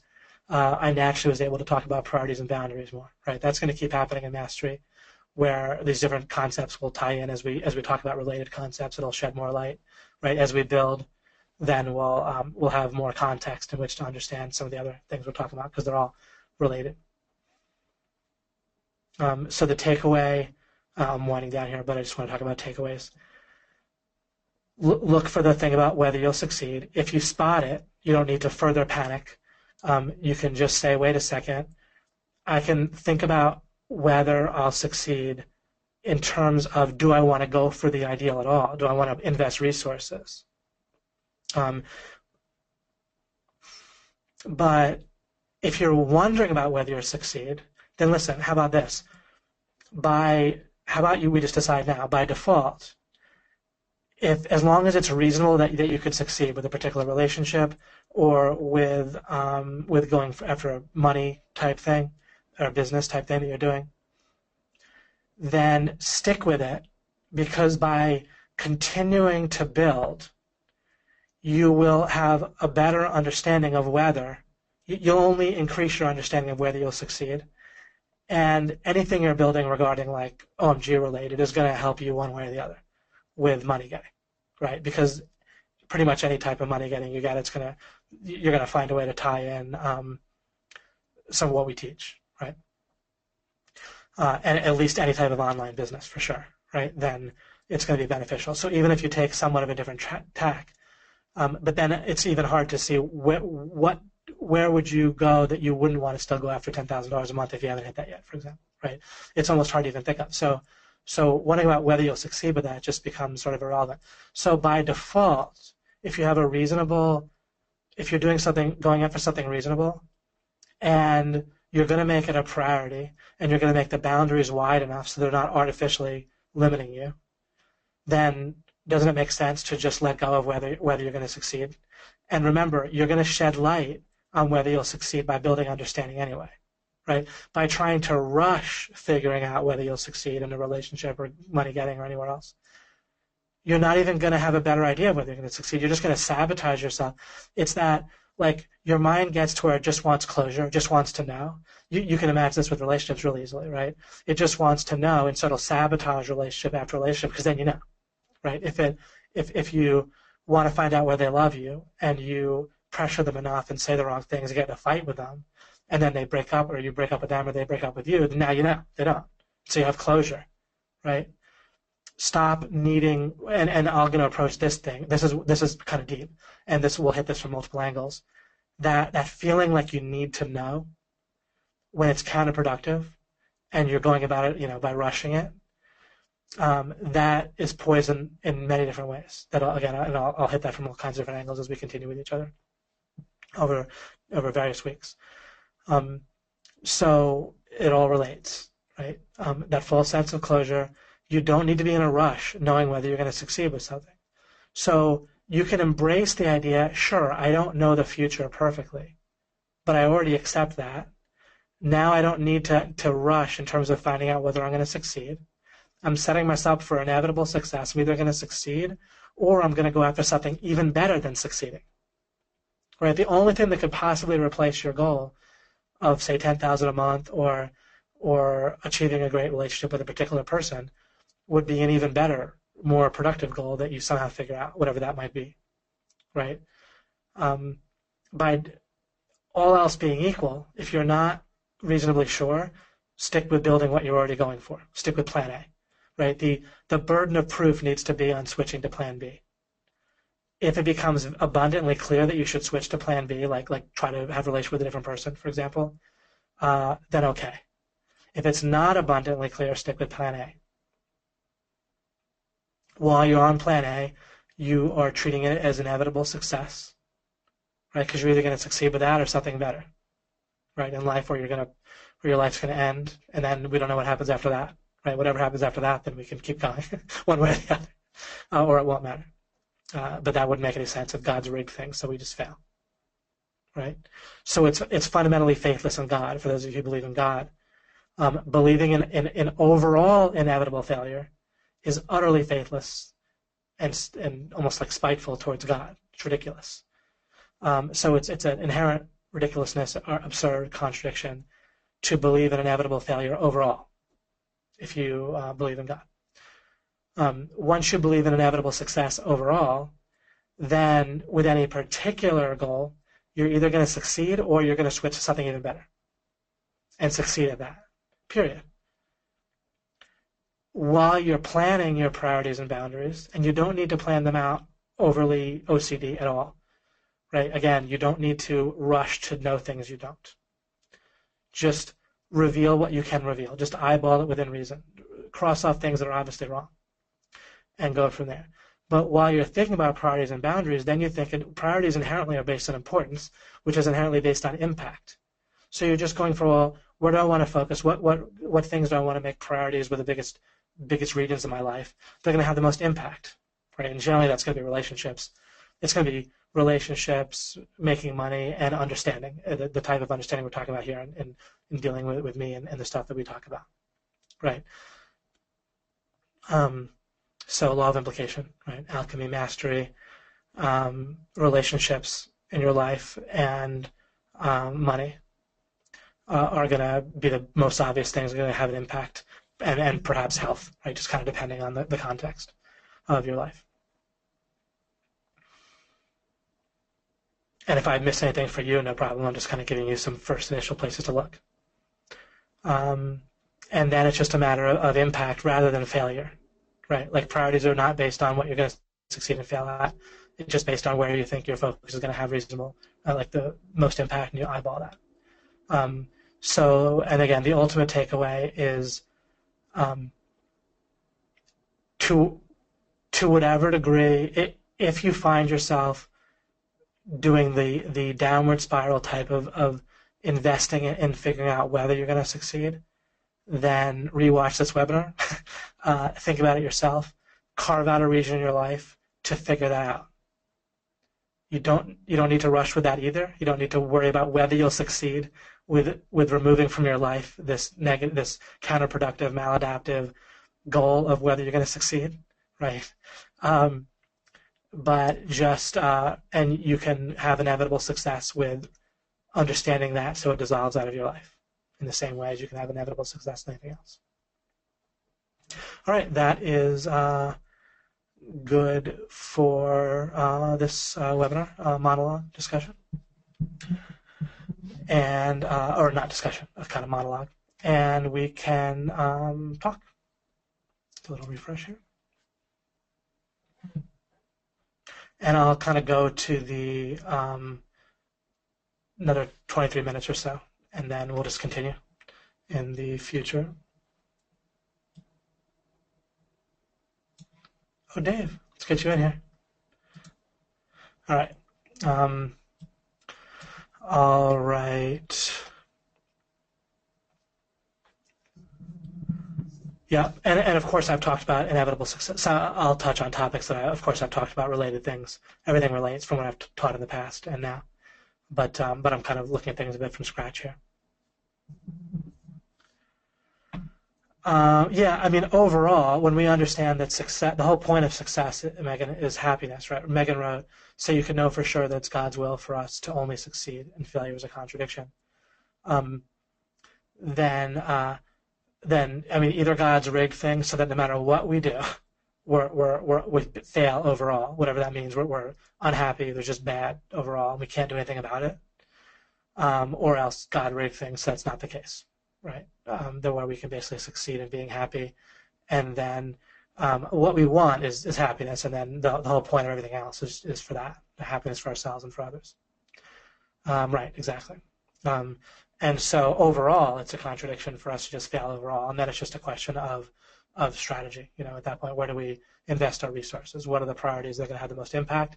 You can't, to the extent that you don't know, you eyeball it based on what you do know, and then you might as well build right towards the goals that seem reasonable and gain understanding, because then you're only going to either achieve those goals or find out a better place to put your priorities. Robert said, success being inevitable if you keep building, right, is a key point for me. Even if you don't succeed in your estimated timeline, if we keep working, we'll get there eventually. That's right. And what happens is getting feedback is a different process than building. Like finding out whether you're going to succeed is different than building, and it's a different type of action, and it's not as effective, and it's basically can be counterproductive, right? Like if you wake up in the morning and you want your girlfriend to tell you how much she loves you in the right tone of voice, and then be intimate with you, because you need that to feel whether she likes you enough, then you will perform actions and say things that aren't building at all, right? That don't build your relationship. They can actually detract from it. You're actually like spending instead of building, right? Or you're almost tearing down instead of building, or at least not building. If you wake up and you're just focused on building because you're going to have inevitable success with that person, or you're going to switch to something. Remember that the burden of proof is on switching. So you stick with a person unless it's very clear, not just a whim in one moment, right? Then you want to switch. Like for example, I'm still with OMG. I'm working with every single partner that we've had. I started with Mike Long and Greg, and then we've added over time Cotton, Fletch, and Joe, Stephen, and Liz, and no one's really left. You could argue there's been some people that have helped us here and there, or one or two that we could argue have left, whatever. But in every case, it wasn't. I didn't get to the point where I was certain that I was going to push anybody out, right? So, but then how do I keep working with such high-powered people? Is I'm building the relationship. I'm understanding them. I'm understanding myself. I don't just wake up one day in a panic and need them to make me feel that they're going to stick with me and like me and do this or do what I want or whatever, right? So again, when the goal switches to whether you're going to succeed, you actually will stop building and do things that are not building. And that's a good way to kind of by reverse look at what I mean by building. Rebecca said, so awesome to hear as we wrap up 2016 and prepare for our restart for 2017. Absolutely. Yeah, I appreciate that. Yeah, this turned out to be, we turned out to get to a point where I'm pretty satisfied with a decent amount of closure with this topic. However, we're definitely going to touch on it in the future from different angles. I'll naturally refer to it consistently. Again, you saw me referring to the idea of priorities and boundaries as I talked about inevitable success here, and that'll keep happening with other topics where they'll shed light on each other and allow me to talk about them more. Thanks, Leslie. That may be my favorite one, maybe ever. Where when you come back to these webinars where you see things you didn't see the first time, exactly, right? I might have touched on this in the past, but and the thing with these is they're such game changers, and they're so counterintuitive in a certain way because it's so normal, right? As you look for this with whether you'll succeed or not, it's just ingrained within how people think so deeply, all right? In terms of you'll see it pop up with yourself and other people probably a lot, right? How this is how people act. And it helps us to see what building means even better. Incredible. Thank you, David. Thanks, Mike. Okay, Sajad says, can you put some lights, shed some light on the tendency of making things perfect or taking, like perfectionism. Okay. All right. Let me think here. There's a number of things I know, but I'll see where I get to right now, and then I might treat this separately in the future. A great way to see perfectionism is the following. Suppose you have a target like an archery or riflery or whatever, and you only need to hit the target for whatever reason. I understand there's some competitions where you get more for a bullseye, but let's just stipulate that you just need to hit the target. Then deciding that you need to hit the bullseye is the unhelpful type of perfectionism. Now, on the other hand, suppose different scenario, same scenario, but different stipulation. Suppose you do get more points to hit the target, then it would not be the wrong type of perfectionism to try to hit the bullseye. However, we could adjust that further. Suppose you get more points, but you only get you get a prize for winning, and you don't get more of a prize if you win by more, and you're already going to win that competition. Then even though you get more points for a bullseye, now you're back to where you don't need to get a bullseye for that last shot. Let's suppose you already have the first place iced. I'm not saying you do or don't shoot for the bullseye, but investing resources into that bullseye, or investing emotion in a way that, like getting upset about not hitting the bullseye, means that you must have some other goal that's competing, some other priority than winning that contest. If you say, oh, I'm here to win, but you're trying to hit a bullseye after you've already won, then you're there for something besides just to win, right? And probably something related to whether you're an extra competent person, right, or whatever. Now, if what you were there for was something valid that you could identify, such as we change the conditions yet again a little bit, tweak them, and say there's also some other reason by winning by more points helps you in a separate way, in a real way, in a genuine way, or helps other people, then we're back to where it would be helpful to hit the bullseye, right? So once you realize to look at things that way, right? If you're jumping over an obstacle or you're running a race where there's with those hurdles, right? Then you only need to clear the hurdle. You don't need to clear it by more, right? You instead want to get to the finish line as fast as possible, not jump farther and farther over the hurdles. So it's a question of that. It's whenever people talk about perfectionism, see, people get confused whether they should or shouldn't go for perfection, and the answer is actually fairly easy. Probably my illustration almost illustrates it already. If a more quote unquote perfect result is worth the bang per buck, right, or is even necessary to hit your overall ideal, then it's not the wrong type of perfectionism. It's just it's a good bang per buck to get a better result, to get a bullseye or whatever.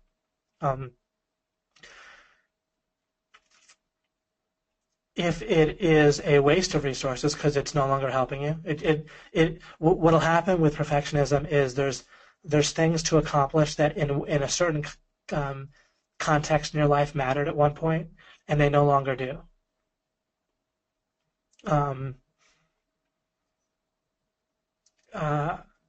Even something like how often you have sex with your spouse. Might be a point in your life when it was like important for various reasons and maybe it never was, but maybe it was important.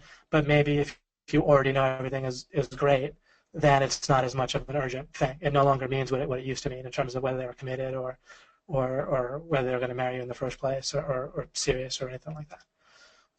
But that can carry over to where it no longer matters anymore. So and we could just come up with example after example. If correcting the spelling on one of your emails is going to make a difference, then it's not the wrong type of perfectionism to get it right. If it matters in some context but doesn't matter in the context that you're currently in, now you're carrying over a time when it mattered to a time when it doesn't. You see, so your context is wrong. Your mind is associating or pulling in a template that no longer applies in that new context. So hopefully that helps shed light. Brian says go back further. Maybe you posted a question up here. Let's look for Brian. Wow, a lot of comments today.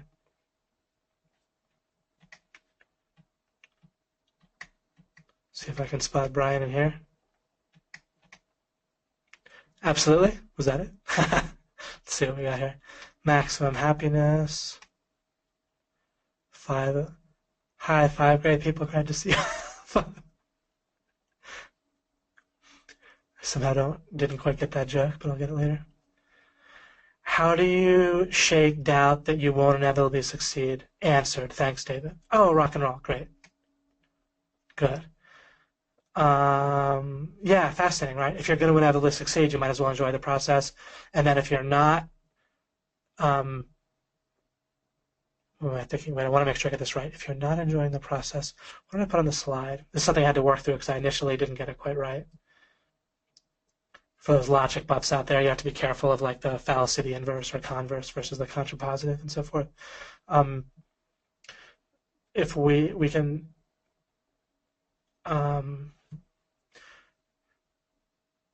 right? Then we can, right? So let me look here. We want to get to where we can prioritize our happiness. When you're prioritizing happiness, like your kind of happiness as you're going, and when I say prioritize your happiness, that's something I'll remember to kind of get into more in the future. I think, unless something quick, extra, unless I somehow kind of get closure on it right in the next minute or two. But this will relate to like this. Well, this is kind of opening us up for the future where we're going to want to look at. People have this thing with expectations, right?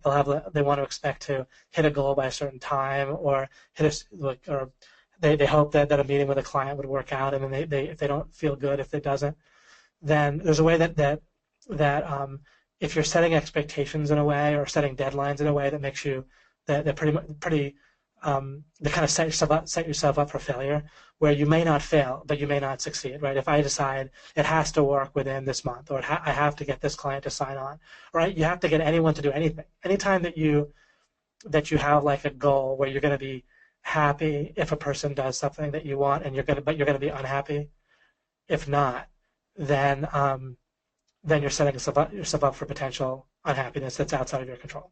Right? That means you must not be prioritizing happiness. Is kind of one of the things I was indicating there.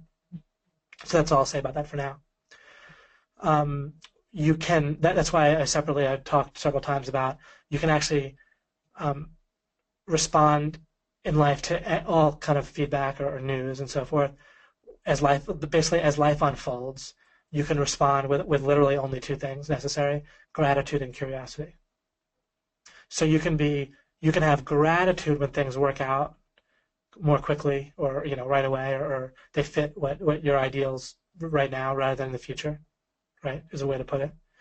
You can just have gratitude. Oh, good, I got to that ideal now rather than later. I'm grateful. So you can experience happiness. Gratitude. The gratitude allows you to experience happiness for success without carrying the implication. Like relief is what you feel if you achieve kind of success when you could have failed, right? So that's an indication that you had things set up improperly. But don't confuse that with gratitude. I can be grateful, and in doing so, feel more happiness and goodness for each of the nice comments that you guys make, without having felt bad if I didn't have those nice comments or you didn't make that particular comment, right? So you can feel grateful if it works out with a particular client, or whenever you get to a result, no matter when. But if you get to it in the next minute, you can feel grateful without that meaning that you would have felt bad if it didn't happen. Because if it didn't happen, then you just feel curious, and you're curious. You basically some form always of what understanding gets built from that, and then what do I build from here with both thinking and action? What do I build next, right? So in other words, you can say like, what am I thankful for, and or what do I build next? And you can get through all of life that way with most happiness and efficiency. And the right mindset will be a natural outgrowth of that. However, hearing people explain what the most effective mindset techniques are will get your tactics will help you, because sometimes what you can do with my stuff is ask the right question, but then it might take a while to figure out for the answer to come to you on its own. But when you have the right question, you get the right answer, which might come from Cotton, or you might have the right mindset from Cotton, and then but then you still need the right SEO tactics, and that might come from Fletch or Greg or Cotton himself or whoever. Right? And you might inevitably figure out the right SEO tactics on your own, but it might take you 3 years at an opportunity cost of millions of dollars that you could have made by learning that 3 years earlier with our program, right? Or given the existence of our program, it's pretty much never efficient for someone to try to figure out the answers that Greg does without just signing on with Greg, right? The cost is relatively so low that there's no way that the opportunity cost would make sense of trying to figure it out without Greg and the others. Excellent. Great, William. I appreciate Leslie's comment and you reinforcing it. Yeah, that's a great thing from Rumi. Live life as if everything is rigged in your favor, right? It really basically works as long as you're, you just wouldn't do it. You wouldn't use that as an excuse to be reckless, right? As long as you didn't interpret it in a way that led to that, right? Um, in essence, so again, just as long as the interpretation excludes recklessness one way or the other, which I want us to expand on that right this moment. But Jose wrote, "This makes so much sense the way you're breaking it down, David. I spent a large part of my time overthinking 10K a month within a certain time period, right? And it causes frustration and confusion, not allowing me to enjoy the process, and it's also going to make you take inefficient actions, right? You're going to see that you've heard me say, perhaps, if of course, if you heard me before, you might have heard me talk about how strategy, and in one way of looking at it, life is a resource management game, right? At least with your focus, and then with other resources that you build up from your focus, money and relationship chits, right? Kind of relationships that you can call on and so forth. You have resources and you rather spend them where you have the most impact. In order to judge how to spend your time, your focus, your resources, you need to have some measuring stick by which to decide how to spend your resources, where you're going to get the most impact.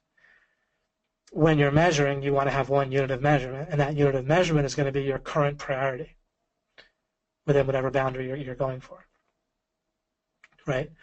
The boundaries themselves are, in essence, dictate some spending of your resources, and so when you're doing your sense of boundaries that way, then unless you basically start with the idea of priorities, which is related to importance, which is related to impact.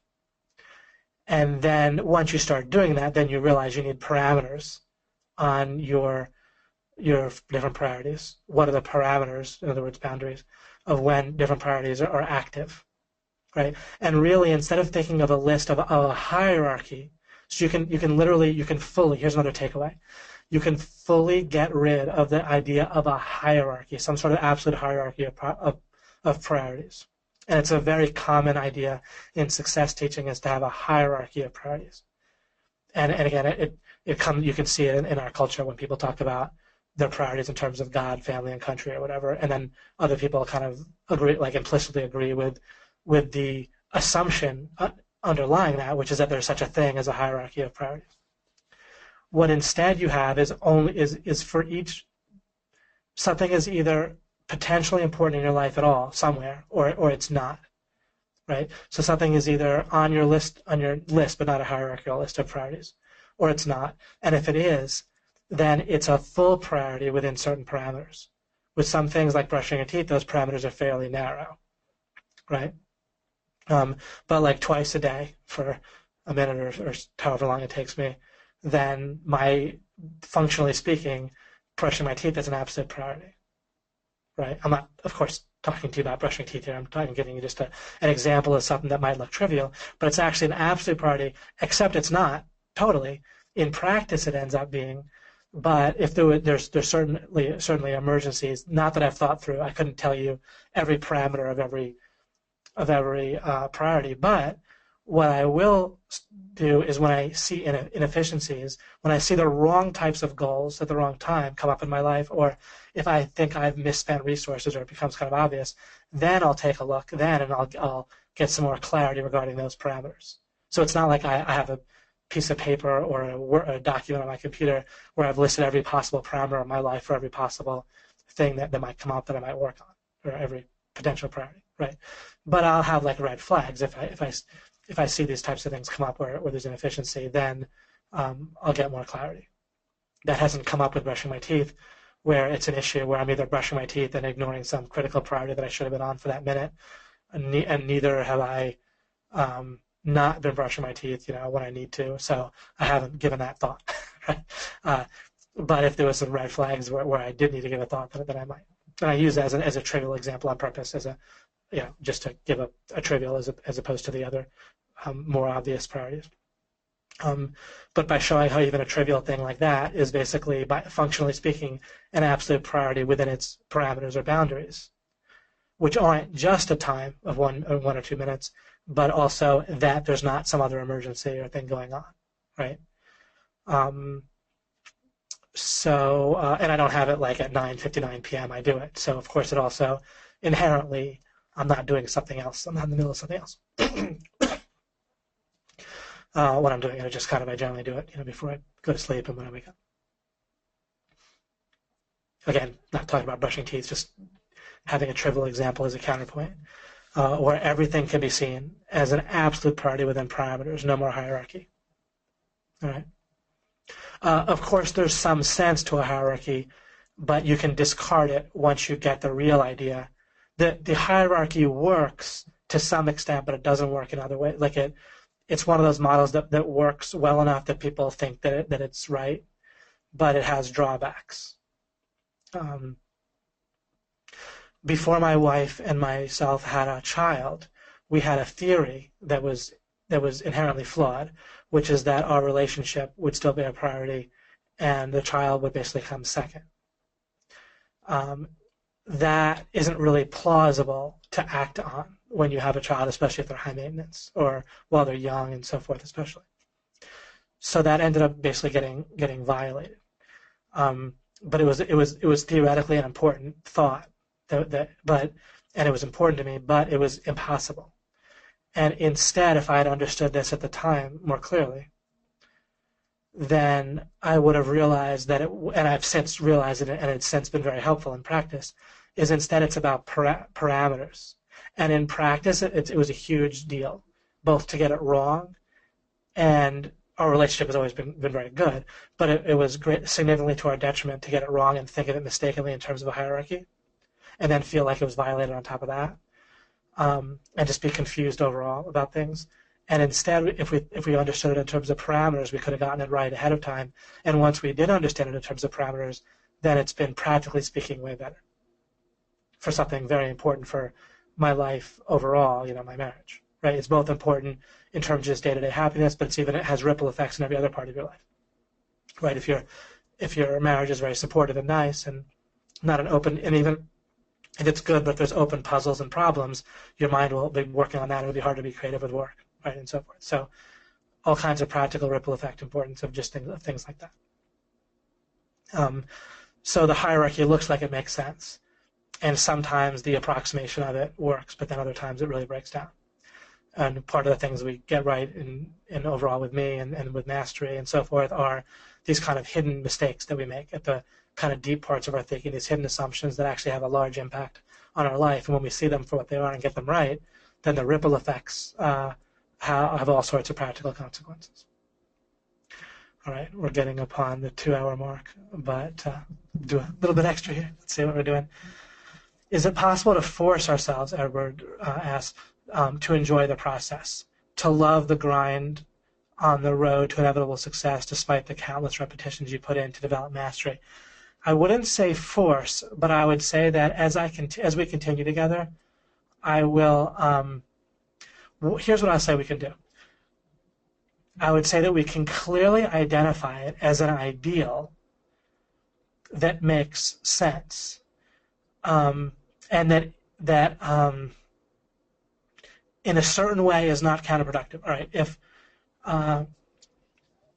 there's a way to misunderstand enjoying yourself on the way to making $10,000 a month, which could involve like that you're only willing to do what you're already passionate about, and so forth. What instead what we would do is we keep, once we think in terms of priorities and parameters or boundaries, then we would keep our parameters the exact same on the $10,000 going to the $10,000 a month. We wouldn't compromise those parameters at all. In other words, we wouldn't say, oh wait, now I have to only be making $10,000 a month as long as I already enjoy everything I'm doing. It already fits into what I previously liked to do, right? That would end up putting new restrictions on our path to that 10,000. That we don't do. But what I could have said and what I am saying now is, given those exact same parameters on when it's a priority to make $10,000 a month, then we want to do things that we're going to enjoy ourselves.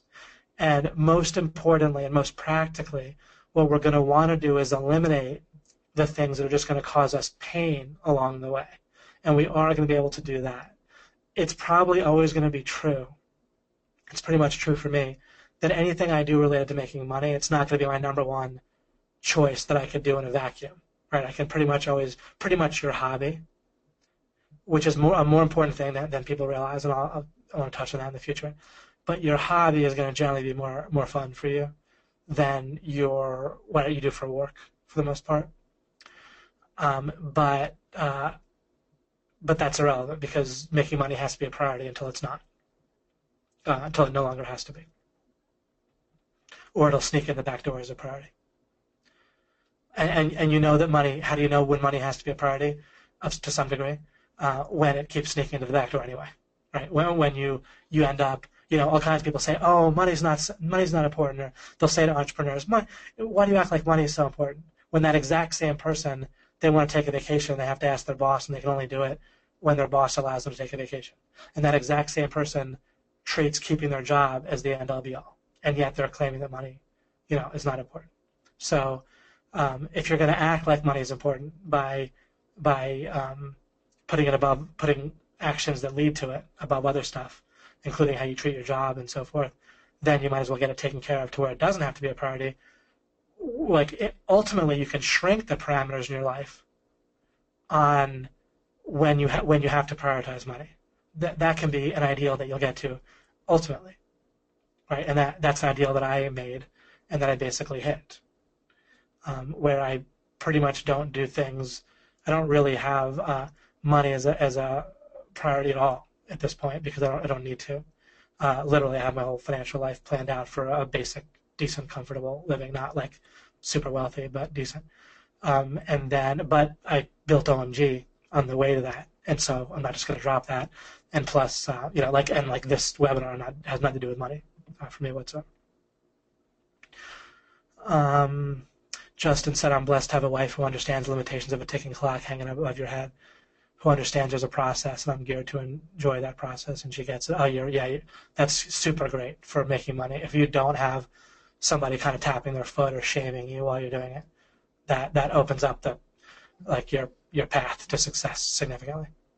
If you can separately open that up for yourself, great, and if you just can't, then you just have to find a path within that, one way or the other.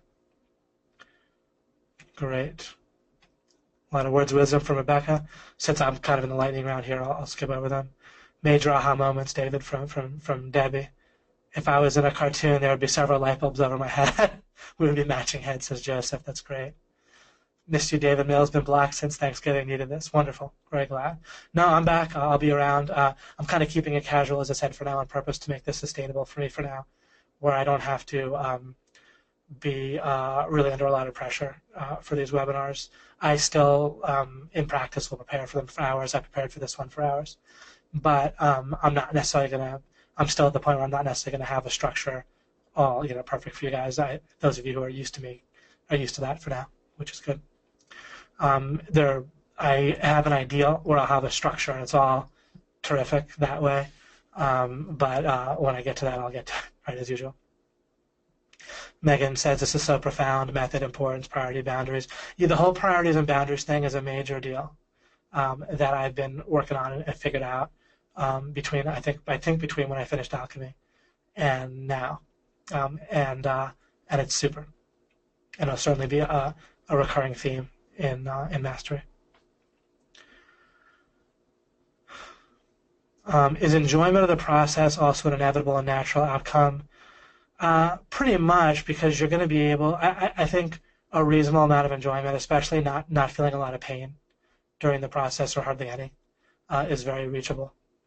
And once you're you're making progress because you're building, right? You're measuring by building rather than seeing results. And building is a result, but it's the right way of measuring. It's the actual correct, most accurate way of measuring your progress is building understanding and building in general. You'll naturally build relationships, which are resources with people. You'll build other resources like websites or learning. You'll build when you're seeing progress, because you'll always see progress when you look for building, right? And you're not doing things that'll cause you pain. That's really what I was getting at. I didn't mean that you have to do things that are already pleasurable for you and mix that in with your achieving $10,000 a month, for example. Instead, what I was opening you up to that I was going to get to in the future, kind of giving you the question so that when I give you the answer, you'll be ready for it, is that what I just said, is that you eliminate the pain points that are kind of in there because of accidental contradictions of bad planning. And then on top of that, you're going to see progress towards an ideal that you want that's going to have an impact on your life because that's why it's a priority in the first place. Then you're going to naturally have a good amount of enjoyment. You don't necessarily have to enjoy it. It doesn't have to be the thing you'd pick in a vacuum, like I said, overall, but it's going to be pretty enjoyable, making progress without pain towards an ideal that you feel is going to have an impact. Then you're in a good shape. Enjoy yourself just fine. Great. Right. This failure is not an option. You see, you can't just declare your way to the right understanding, the right frame. People might call it mindset, but you can't declare your way to the right mindset and so forth. So a lot of people's thoughts about failure they're not built on a foundation. The reason I talked about things the way I did today was to begin, maybe with some of you finished, but at least begin building things right. Building can look less efficient than just trying to rush towards closure, right, and rush towards a goal. I could have given a rousing speech about failure, right, but we wouldn't have built things the way we need to so that you have an understanding that it's built on a proper rock, right, that's foundational. And that's what I'm doing with you. So you see this in a way where you're not going to go back, where it's not just that I pump you up. If failure is inherently possible, then it's an option, right? So you can't just build things so you could fail and then declare you're not. You see that? That's only going to make you more afraid of failure in a certain way. It's going to temporarily, it's a little bit, in a lot of cases, it's going to be like spending on a credit card. It's going to temporarily pump you up, but at the cost of more fear or problems later. Chandra said, wow, I love this analogy with dating. We're so blessed. How do you break it down this way? Oh, you're welcome. Yeah, often it's easy to see these concepts when you just look in terms of dating because it's just kind of easy to picture, and it's easy to see how you can do things wrong since people do things wrong so reliably when it comes to dating. And it's kind of easier to admit to ourselves that, things that are done wrong in dating. It's kind of more common, easy to see. Probably a little harder when it comes to money to come up with examples, but it's not that hard. But anyway, it just gives another angle. If you decide to be successful, you'll take the actions necessary. Right. Well, if you decide that you're going to open up the parameters enough, right, in terms of time and other limiting beliefs and other boundaries, then if it's possible, and if you open up your parameters large enough, then you'll get there, right? The only issue will be if it's impossible, and even if an ideal that you set is impossible, you're going to find out something that's plenty great is possible anyway, right?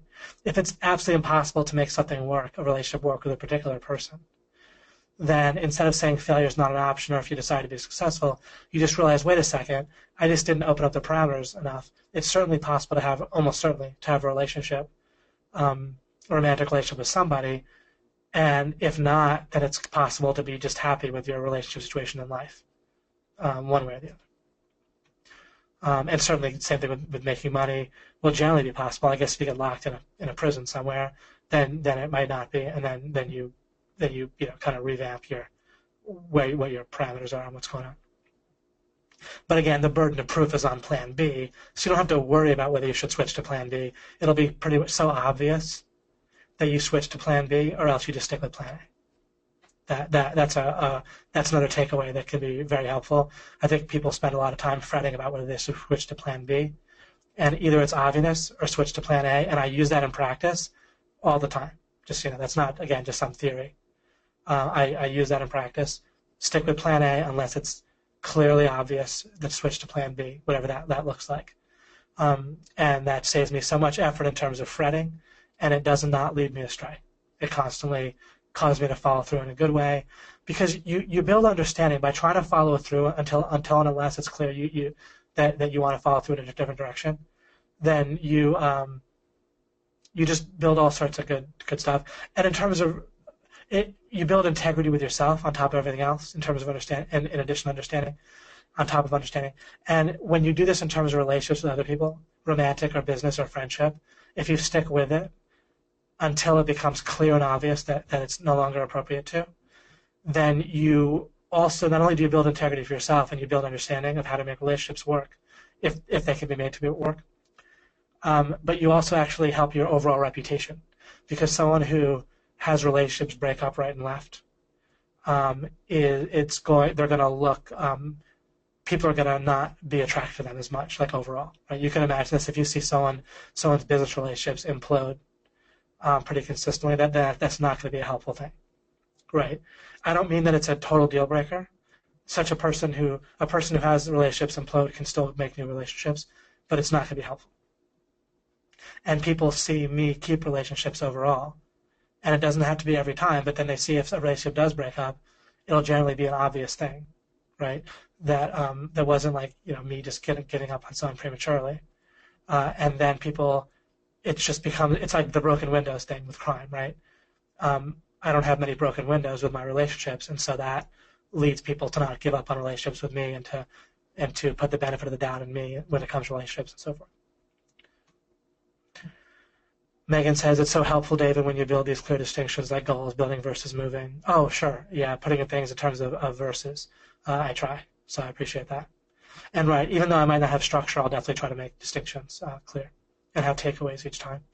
That's kind of my new thing for mastery, is at least I'll try to do a little summary of takeaways and things from the particular lesson. Eric says, that's fantastic. Thank you for the insight about planning correctly and then not worrying about failure while taking action. Awesome. Exactly. And if there's something that's just going to destroy you, that, like, the only reason you would have to keep an eye on danger or failure, right, would be if there really was a significant danger of failure, like if you had to watch out for it. And then generally in life you can find a way to set your parameters properly so that, there's just a red flag. Well, if you see a certain red flag, then you might want to look out for danger. Right? And failure itself usually isn't the danger anyway, right? There's some actual danger you might have to look out for. If you identify that, like public disgrace might be an actual danger that could affect you in reality. It could set you back, or it could just make, when I say set you back, it could mean that you have to spend more resource in the future, that you have a strike against you in dealing with other people, right? So, like if you walk into a business networking meeting, get down on one knee and say, please, please, please do my client to somebody, then you wouldn't need to, you don't have to think of it about fear of failure for not doing that. Of course, it's just obvious strategy, but then the reason why you wouldn't want that is that it would just make things more costly in the future, right? So it's like a kind of a danger of the public disgrace where other people see you in a bad light. A danger isn't something to be necessarily avoided at all costs, but it's certainly something where you can have a red flag and avoid it on kind of a bang per buck, right? Strategic type of thing. And once you're being strategic use of your resources, now it's not about fear of failure or danger. You're just saying, I'm judging that I'm going to use my resources this way rather than another way, right? Or I'm going to set this boundary of not doing that in a networking meeting in order to avoid the potential problem from that. But I'm not afraid of failure overall. I'm just deciding I'm going to set a boundary based on impact, based on strategy. Brian says, it's funny. David asked, why do we need to keep hearing this early on in alchemy? What are we missing? Why is it the clarity only comes from hearing more explanation from David? Where's the block? Oh, in terms of building it for yourself, right? Interesting. It should be clear by now, but I've been blocked by fear of helplessness, even though I've been taking massive action building since joining in April. Yep, yeah, that whether you'll succeed, right? It's a big one, and it can because again it redefines the actual goal that you're going after to see results rather than to actually achieve what you're supposedly going after, and that means you're going after literally the wrong goal, and so that would explain why you're not achieving the supposed goal, because you're achieving or trying to achieve the seeing a result, and it's a goal. The goal to see results for some other goal is a goal that you're going to reliably fail at. You won't always fail at it, but you're reliably going to fail at it. It's the kind of the one type of goal, or one of the types of goals that kind of carries inherent failure with it, because it kind of inherently makes you go after one thing while you're going after something else.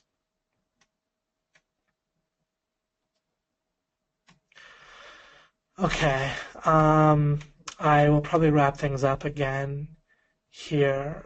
Great, a lot of nice things. That was incredible, amazing. That's awesome. Connected a few dots. Thank you so much. I'll be rewatching so it can really sink in. Correct. I'm also covering things here in Mastery that can kind of sink in. The overall breakthrough regarding like what you do consciously is the one thing that kind of can't sink in, that you have to kind of build for yourself. But I'm not making that the priority in Mastery. I certainly, once I achieve my other, once it can certainly be a secondary thing. Like, and you might say, well, didn't I just say there's one priority? One way that you could have what amounts to a hierarchy of priorities is once you have your main priority with its parameters, then there's other things you can achieve as long as you don't violate the parameters of the original priority at all. So in that way, you could have that a little bit like going after a keyword, and as long as you don't do things that are detrimental to getting your main keyword, if you pick up other keywords, then great. So perhaps in that way you could say there's a hierarchy, but you can only understand that idea of a hierarchy once you first understand priorities and parameters or boundaries. And anything I say during discussion, I'm not necessarily getting closure on it or making it a takeaway. I'm just the discussion part differentiated in your mind. So again, I'll sometimes just say things that can indicate something helpful or open you up to something helpful. Sometimes I'll give you closure, but sometimes I'll just kind of say what I know at the time or what occurs to me at the time. Don't confuse that with kind of the main lesson where I'll try to get some closure and mastery and some takeaways. Be clear about them. Part of the point of the Q&A part is to kind of raise some questions and even have me say things where I realize I could think of more about that, and then that opens me up as well.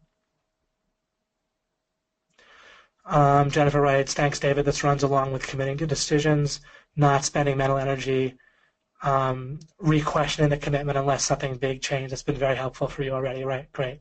There's a valuable expansion on that concept. Absolutely right. That whole plan A and plan B, and unless it's obvious, don't worry about it. Stick with plan A. That could save you a lot of screw up, one way or the other. Chad says, damn it, David, this is good. Your patient way of looking at things is really inspiring to me. Terrific. Absolutely, yeah. When you build in a way where you're not in a rush. And why would you be in a rush? Once you have priorities right, and then the only way you would get something faster is you expand your boundaries and parameters, right? There's no other form of rushing that's helpful. And absolutely, having that type of patience is terrific. And the more I can spread that to other people around me, the better. For sure. It's part of my motivation for doing this. Love to be surrounded by people that think the same way, where they can build patiently. And again, you get to your stuff faster that way because you're just focused in just the right way. Susanna says, thanks, David. You're outdoing yourself. Oh, terrific. Great. Can't wait to listen to the replay to digest information. Bryce said, I'm just kind of reading some statements at this point. I'm not going to probably address any more questions much. This whole talk of succeeding is definitely correlated with my life. At first, I had this worry where I had to make money within this year or else it would be considered a fail. However, the more I've gone about experimenting, regardless of making a profit, I'm still progressing no matter what. I think the strawberries analogy you said over in alchemy is related to how I need to have patience. Great. And you guys can listen to that to get that. Is that the berries? I think that's berries in general, like distinguishing berries, but it might have been growing plant. I'm not quite sure. As Ty says, the most successful people are impatiently patient rather than patiently impatient. That's pretty funny. I like it. Great, right. Again, like if you're impatient, you expand the parameters on that particular priority that or goal that you're impatient about. Then expand, right? If I'm impatient, I'll just focus more on getting the result, as long as I'm expanding my parameters in a way that overall is going to be helpful for my life, right? You don't want to trample on correct boundaries that are helping your life by spending enough time with your family that's not going to degrade, for example. Oh, good, and this is an example about the perfectionism that was asked before by, I think it was Edward. But I might be remembering wrong. Also, lately I've been struggling with picking domains. Bryce writes, domain names, right, like a URL, whatever, your domain.com. And what you mentioned about going for success and trying to be perfect. For me, I shouldn't waste time worrying about the domain. Right, what you can do is get whatever teaching is fairly obvious about that, and then go from there, right? So Greg does talk about that, listen to that, but then trying to overly hit the bullseye before you really understand what that even looks like, right? It's like you're trying to hit a target, perhaps, like you're trying to be perfect about something where you don't even have a sense of what perfection is, right? And then you just start being paralyzed. And you think maybe I'll know it when I see it, but maybe you won't, because your mind might not subconsciously know either. Bless you, Mr. Mills, for your time in the program. I hope to use this to get to my first client. For sure. You're very welcome. Shema says, this topic is huge for me. It's clear to me after this Mastery 1 that I came into OMG without a clarity that I would succeed. I came in feeling that David Mills and LOI would help me see why I have not yet succeeded, but this year I had not switched in knowing I would succeed. Right, because you can simply know that you'll succeed in this or something better, right? And that it's only going to be helpful to act as if you're going to succeed while you're working on something. And I do this in practice constantly, and it just works and works and works as well as being theoretically sound. I really wish I could understand the nomenclature when David's talking, and that's just going to build for you, Josh, right? When you first hear me talk about stuff, there's going to be plenty of stuff that slips through the cracks, and that's normal, it's inevitable, and it's the only way we could start. The only way that I know how to, at least at this point. I theoretically could structure a lesson so that I totally stayed within stuff that made sense for people. But even then, different people come in with different frameworks and so forth. But I think that if I did that, I think overall we'd get to our final understanding, we'd get to our takeaways slower. So I could go really slow in one way where everything made sense, but then getting to something where you felt like you could use it would take longer. You kind of pick up some things and drop others, right? That's why you have your priorities. I do sometimes when it looks like I'm not hitting certain things, it's because I have a different type of priority, and that's the case, as I said, in alchemy. And people, I couldn't be more satisfied, grateful, whatever, with the feedback from alchemy. But it's still relevant to say that my priority that whole time was to get people to a certain breakthrough rather than even have takeaways or get any kind of get a sense of closure. Wasn't a priority. That's right. You just keep hitting the videos of replay, and you don't need to keep replaying just one video, of course. Just listen to other ones. There's plenty of stuff to listen to me. You can listen to new ones and then replay them. But replaying once is actually fairly a good idea, and then going on. But anything you do along those lines is going to build your understanding of what I'm talking about, and it's all gonna. It won't be too long till you get some stuff that'll be pretty helpful for you to take away. Asking to explain what you don't understand. Right, and I won't always be able to get it all. Like if someone's totally new, then no amount of explanation on the first webinar is going to do it. Right, it's just going to be some time. But in the back, I feel like I could possibly fail. Right, see, right, Josh? It's kind of hard for me to pin the point where I'm lost because I feel like I don't get it as a whole. But at least we're in the ballpark, right? You're identifying this sense that you could possibly fail and that'll mess with your goal. Even just opening up, if you get the right question. So I could also say that a takeaway from this webinar is if you just have the question about how do I understand this idea of having this dual goal, this unhelpful goal come in the back door, sneak in, about whether you're going to succeed, which as you can see, at least with the dating scenario, how that's going to be counterproductive and maybe wildly counterproductive and just purely unhelpful, but it sneaks in the back door a lot. And just being aware of that concept and having a question about it is a great takeaway. And then if you feel like you get the answer or you get it licked in your life, then that's another great takeaway or a potential takeaway that you can get now or in the future.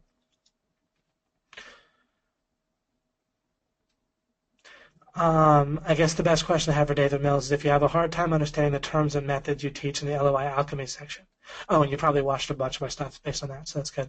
What do you think would be the best plan of attack to open your mind to getting a better understanding of what you teach? Other than rewatching, having a notebook and working on it a little bit yourself, but I'll really try to head to that in mastery of like in a sense, it'll be about mastering, like understanding, mastering, and getting started right are all kind of the same things.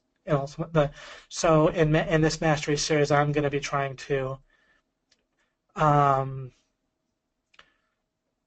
uh, for those people, or pretty much everyone, it feels like there's things still they don't understand.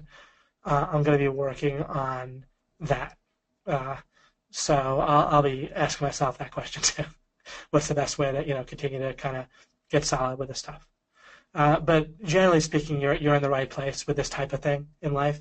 You know, uh, going through my stuff, and it's going to open up questions. Then even if you're reading other people's stuff about generally this topic of success or whatever, there's questions like this in life, then it'll still that can spark some things for you too.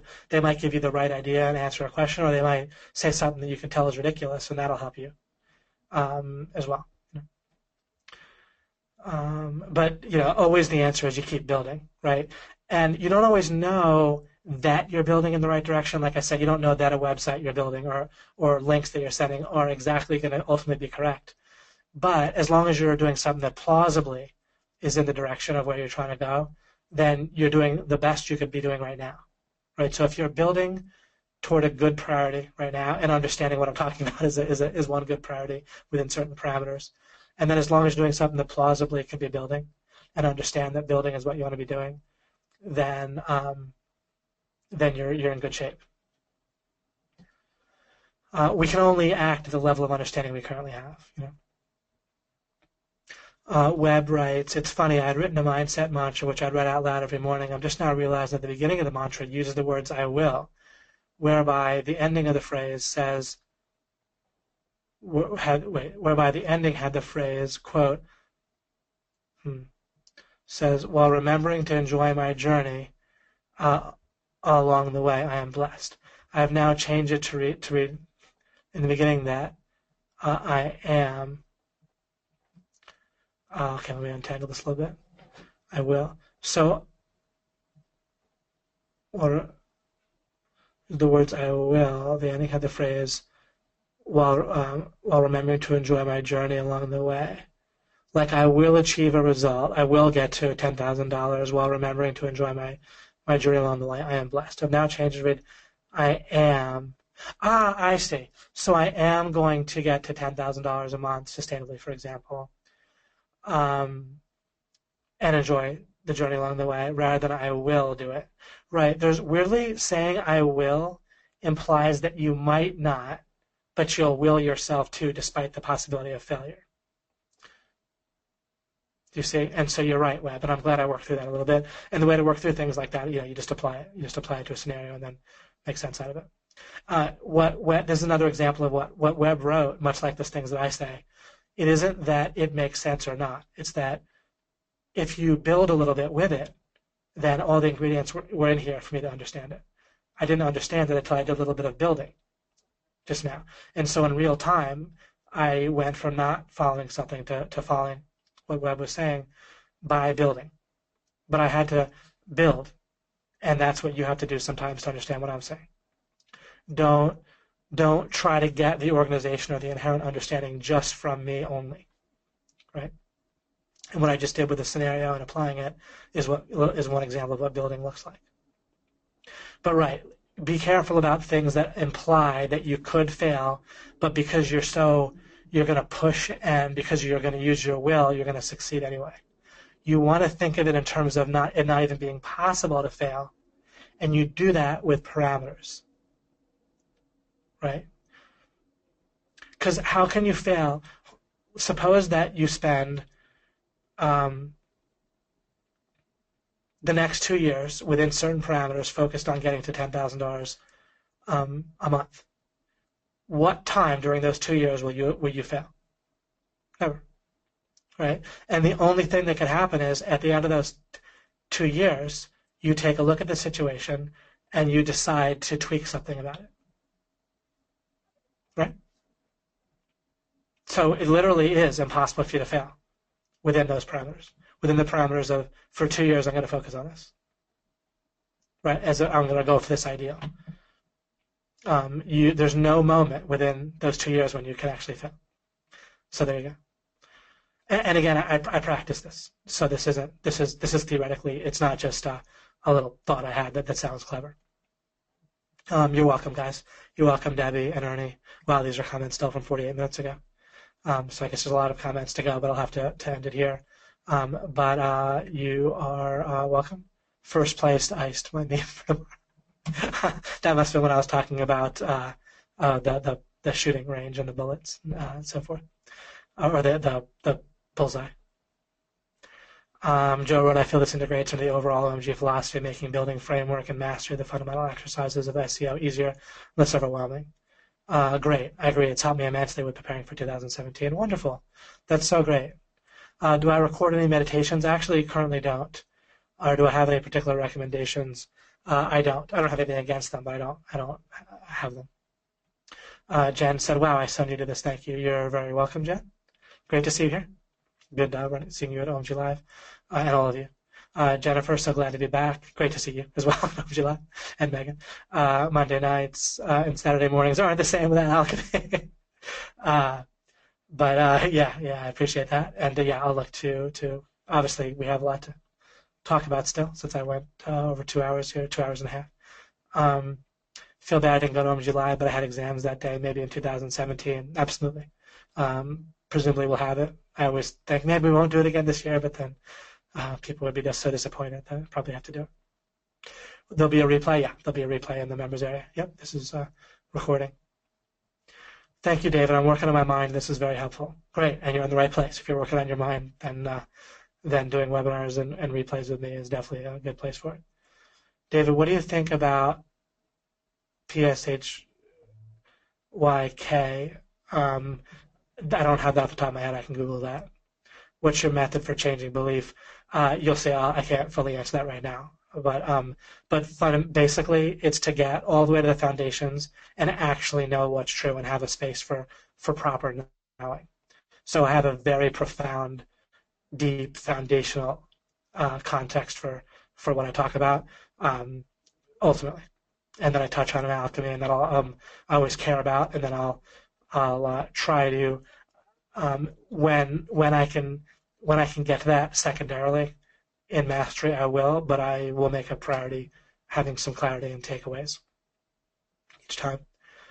Rather than I'm less looking to open you up in mastery. I've done that well in other places. Then I'm looking to tie off as many loops as I can and help you get to rubber hitting the road as much as possible. In other words, mastering it. I might open you up like in an individual session, but I'll look to close it in that same session as best as I can, except in discussion. Then all bets are off when we're just talking to each other here.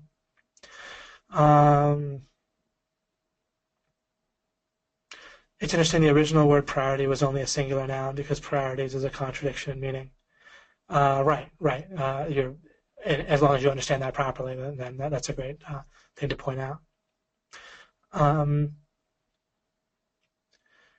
Hi, David. If we stipulate that we'll inevitably succeed in the end, we may as well enjoy the process. Does measuring the efficiency of this process make any sense? I'm going to look to come back to that in the future. That might potentially lead to some useful things for me to say.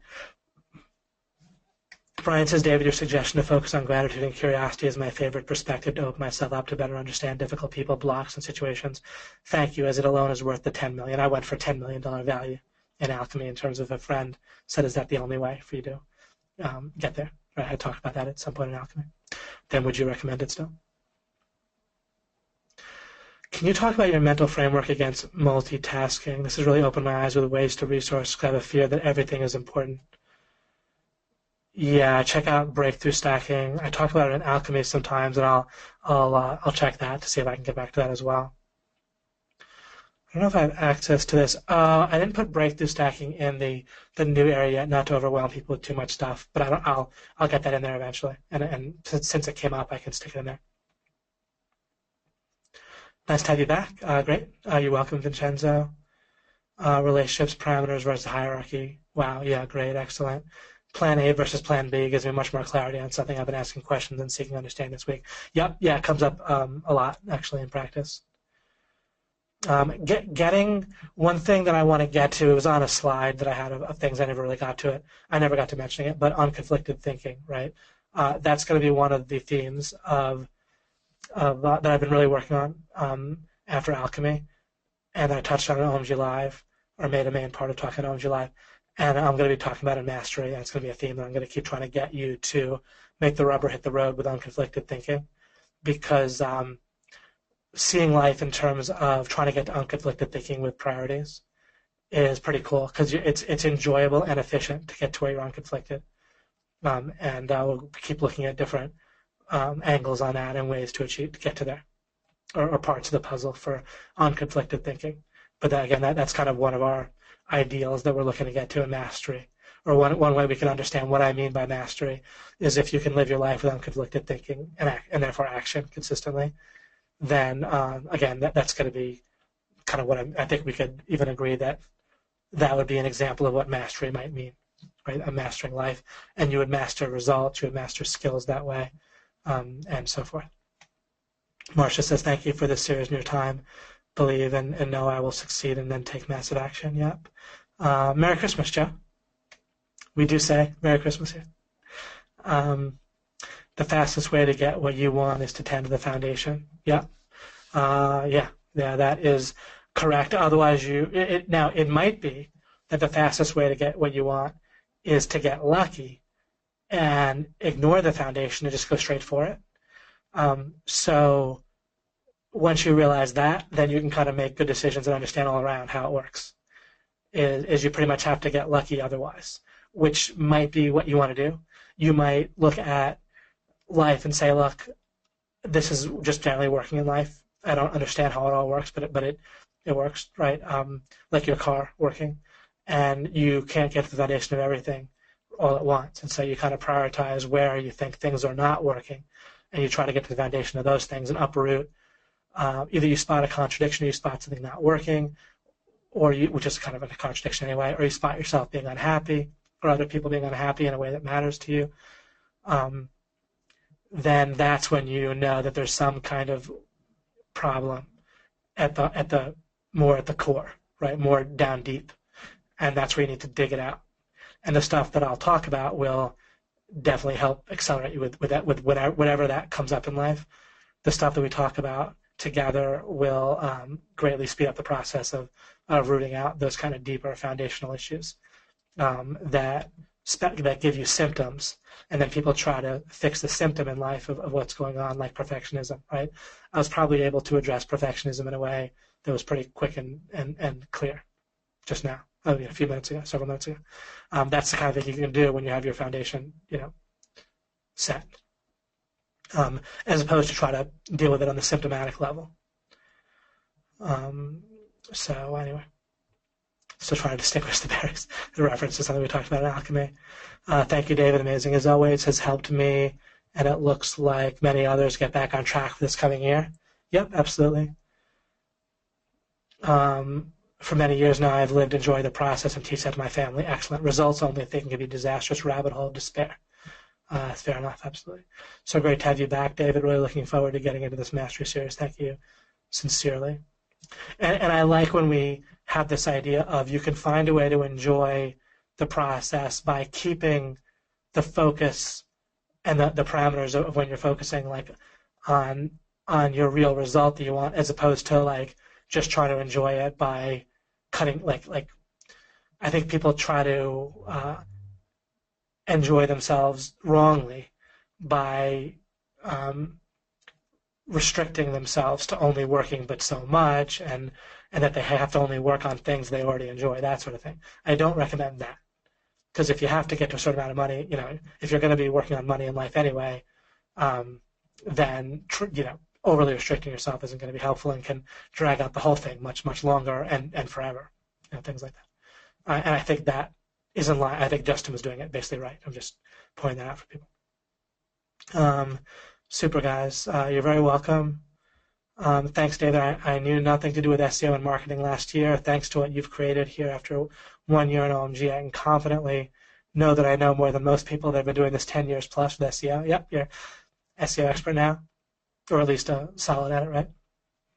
Love Alchemy on your training. You're very welcome, Kyle, and everything. And thank you. And of course, thanks to the other people in OMG that do the training and the coaches and so forth for providing all that helps you with SEO and marketing. You're welcome, Dennis. I'm always kind of just in shock at the talent and the ability and then the dedication of the guys I work with and Liz in OMG. You're very welcome, Dennis. Can't wait to go to MG Live. Great. Look forward to seeing you there. You're welcome. See you. Merry Christmas, Susanna and Irene. And in future mastery, Shema says, could you go more into setting time frames around the money goal? Assuming you will, I just wanted to mention it. Sure. I'll look to do that because I think that keeps coming up for people. Thank you, David, and Merry Christmas to all. Merry Christmas, guys. And of course, anyone that says something different, Happy Hanukkah and Happy Holidays and such to the rest of you. I don't mean that I only say Merry Christmas, but I do say Merry Christmas. We don't have problems with Christ here. All right. I will end things now, and I look forward to seeing you guys in a future mastery. I will let you know when it is, and of course you can look for next Monday, and we'll see. But I'll make sure to find times to keep doing this. It's my pleasure, and of course plenty of people participate where it makes it worthwhile. I'm obviously having an impact, is a way to put it, so it's worth investing in. Super, guys. Take care. Joyeux Noel. A little French there. Excellent, I presume. Take care, Leslie and Marcia and Suleiman and so forth. See you all soon.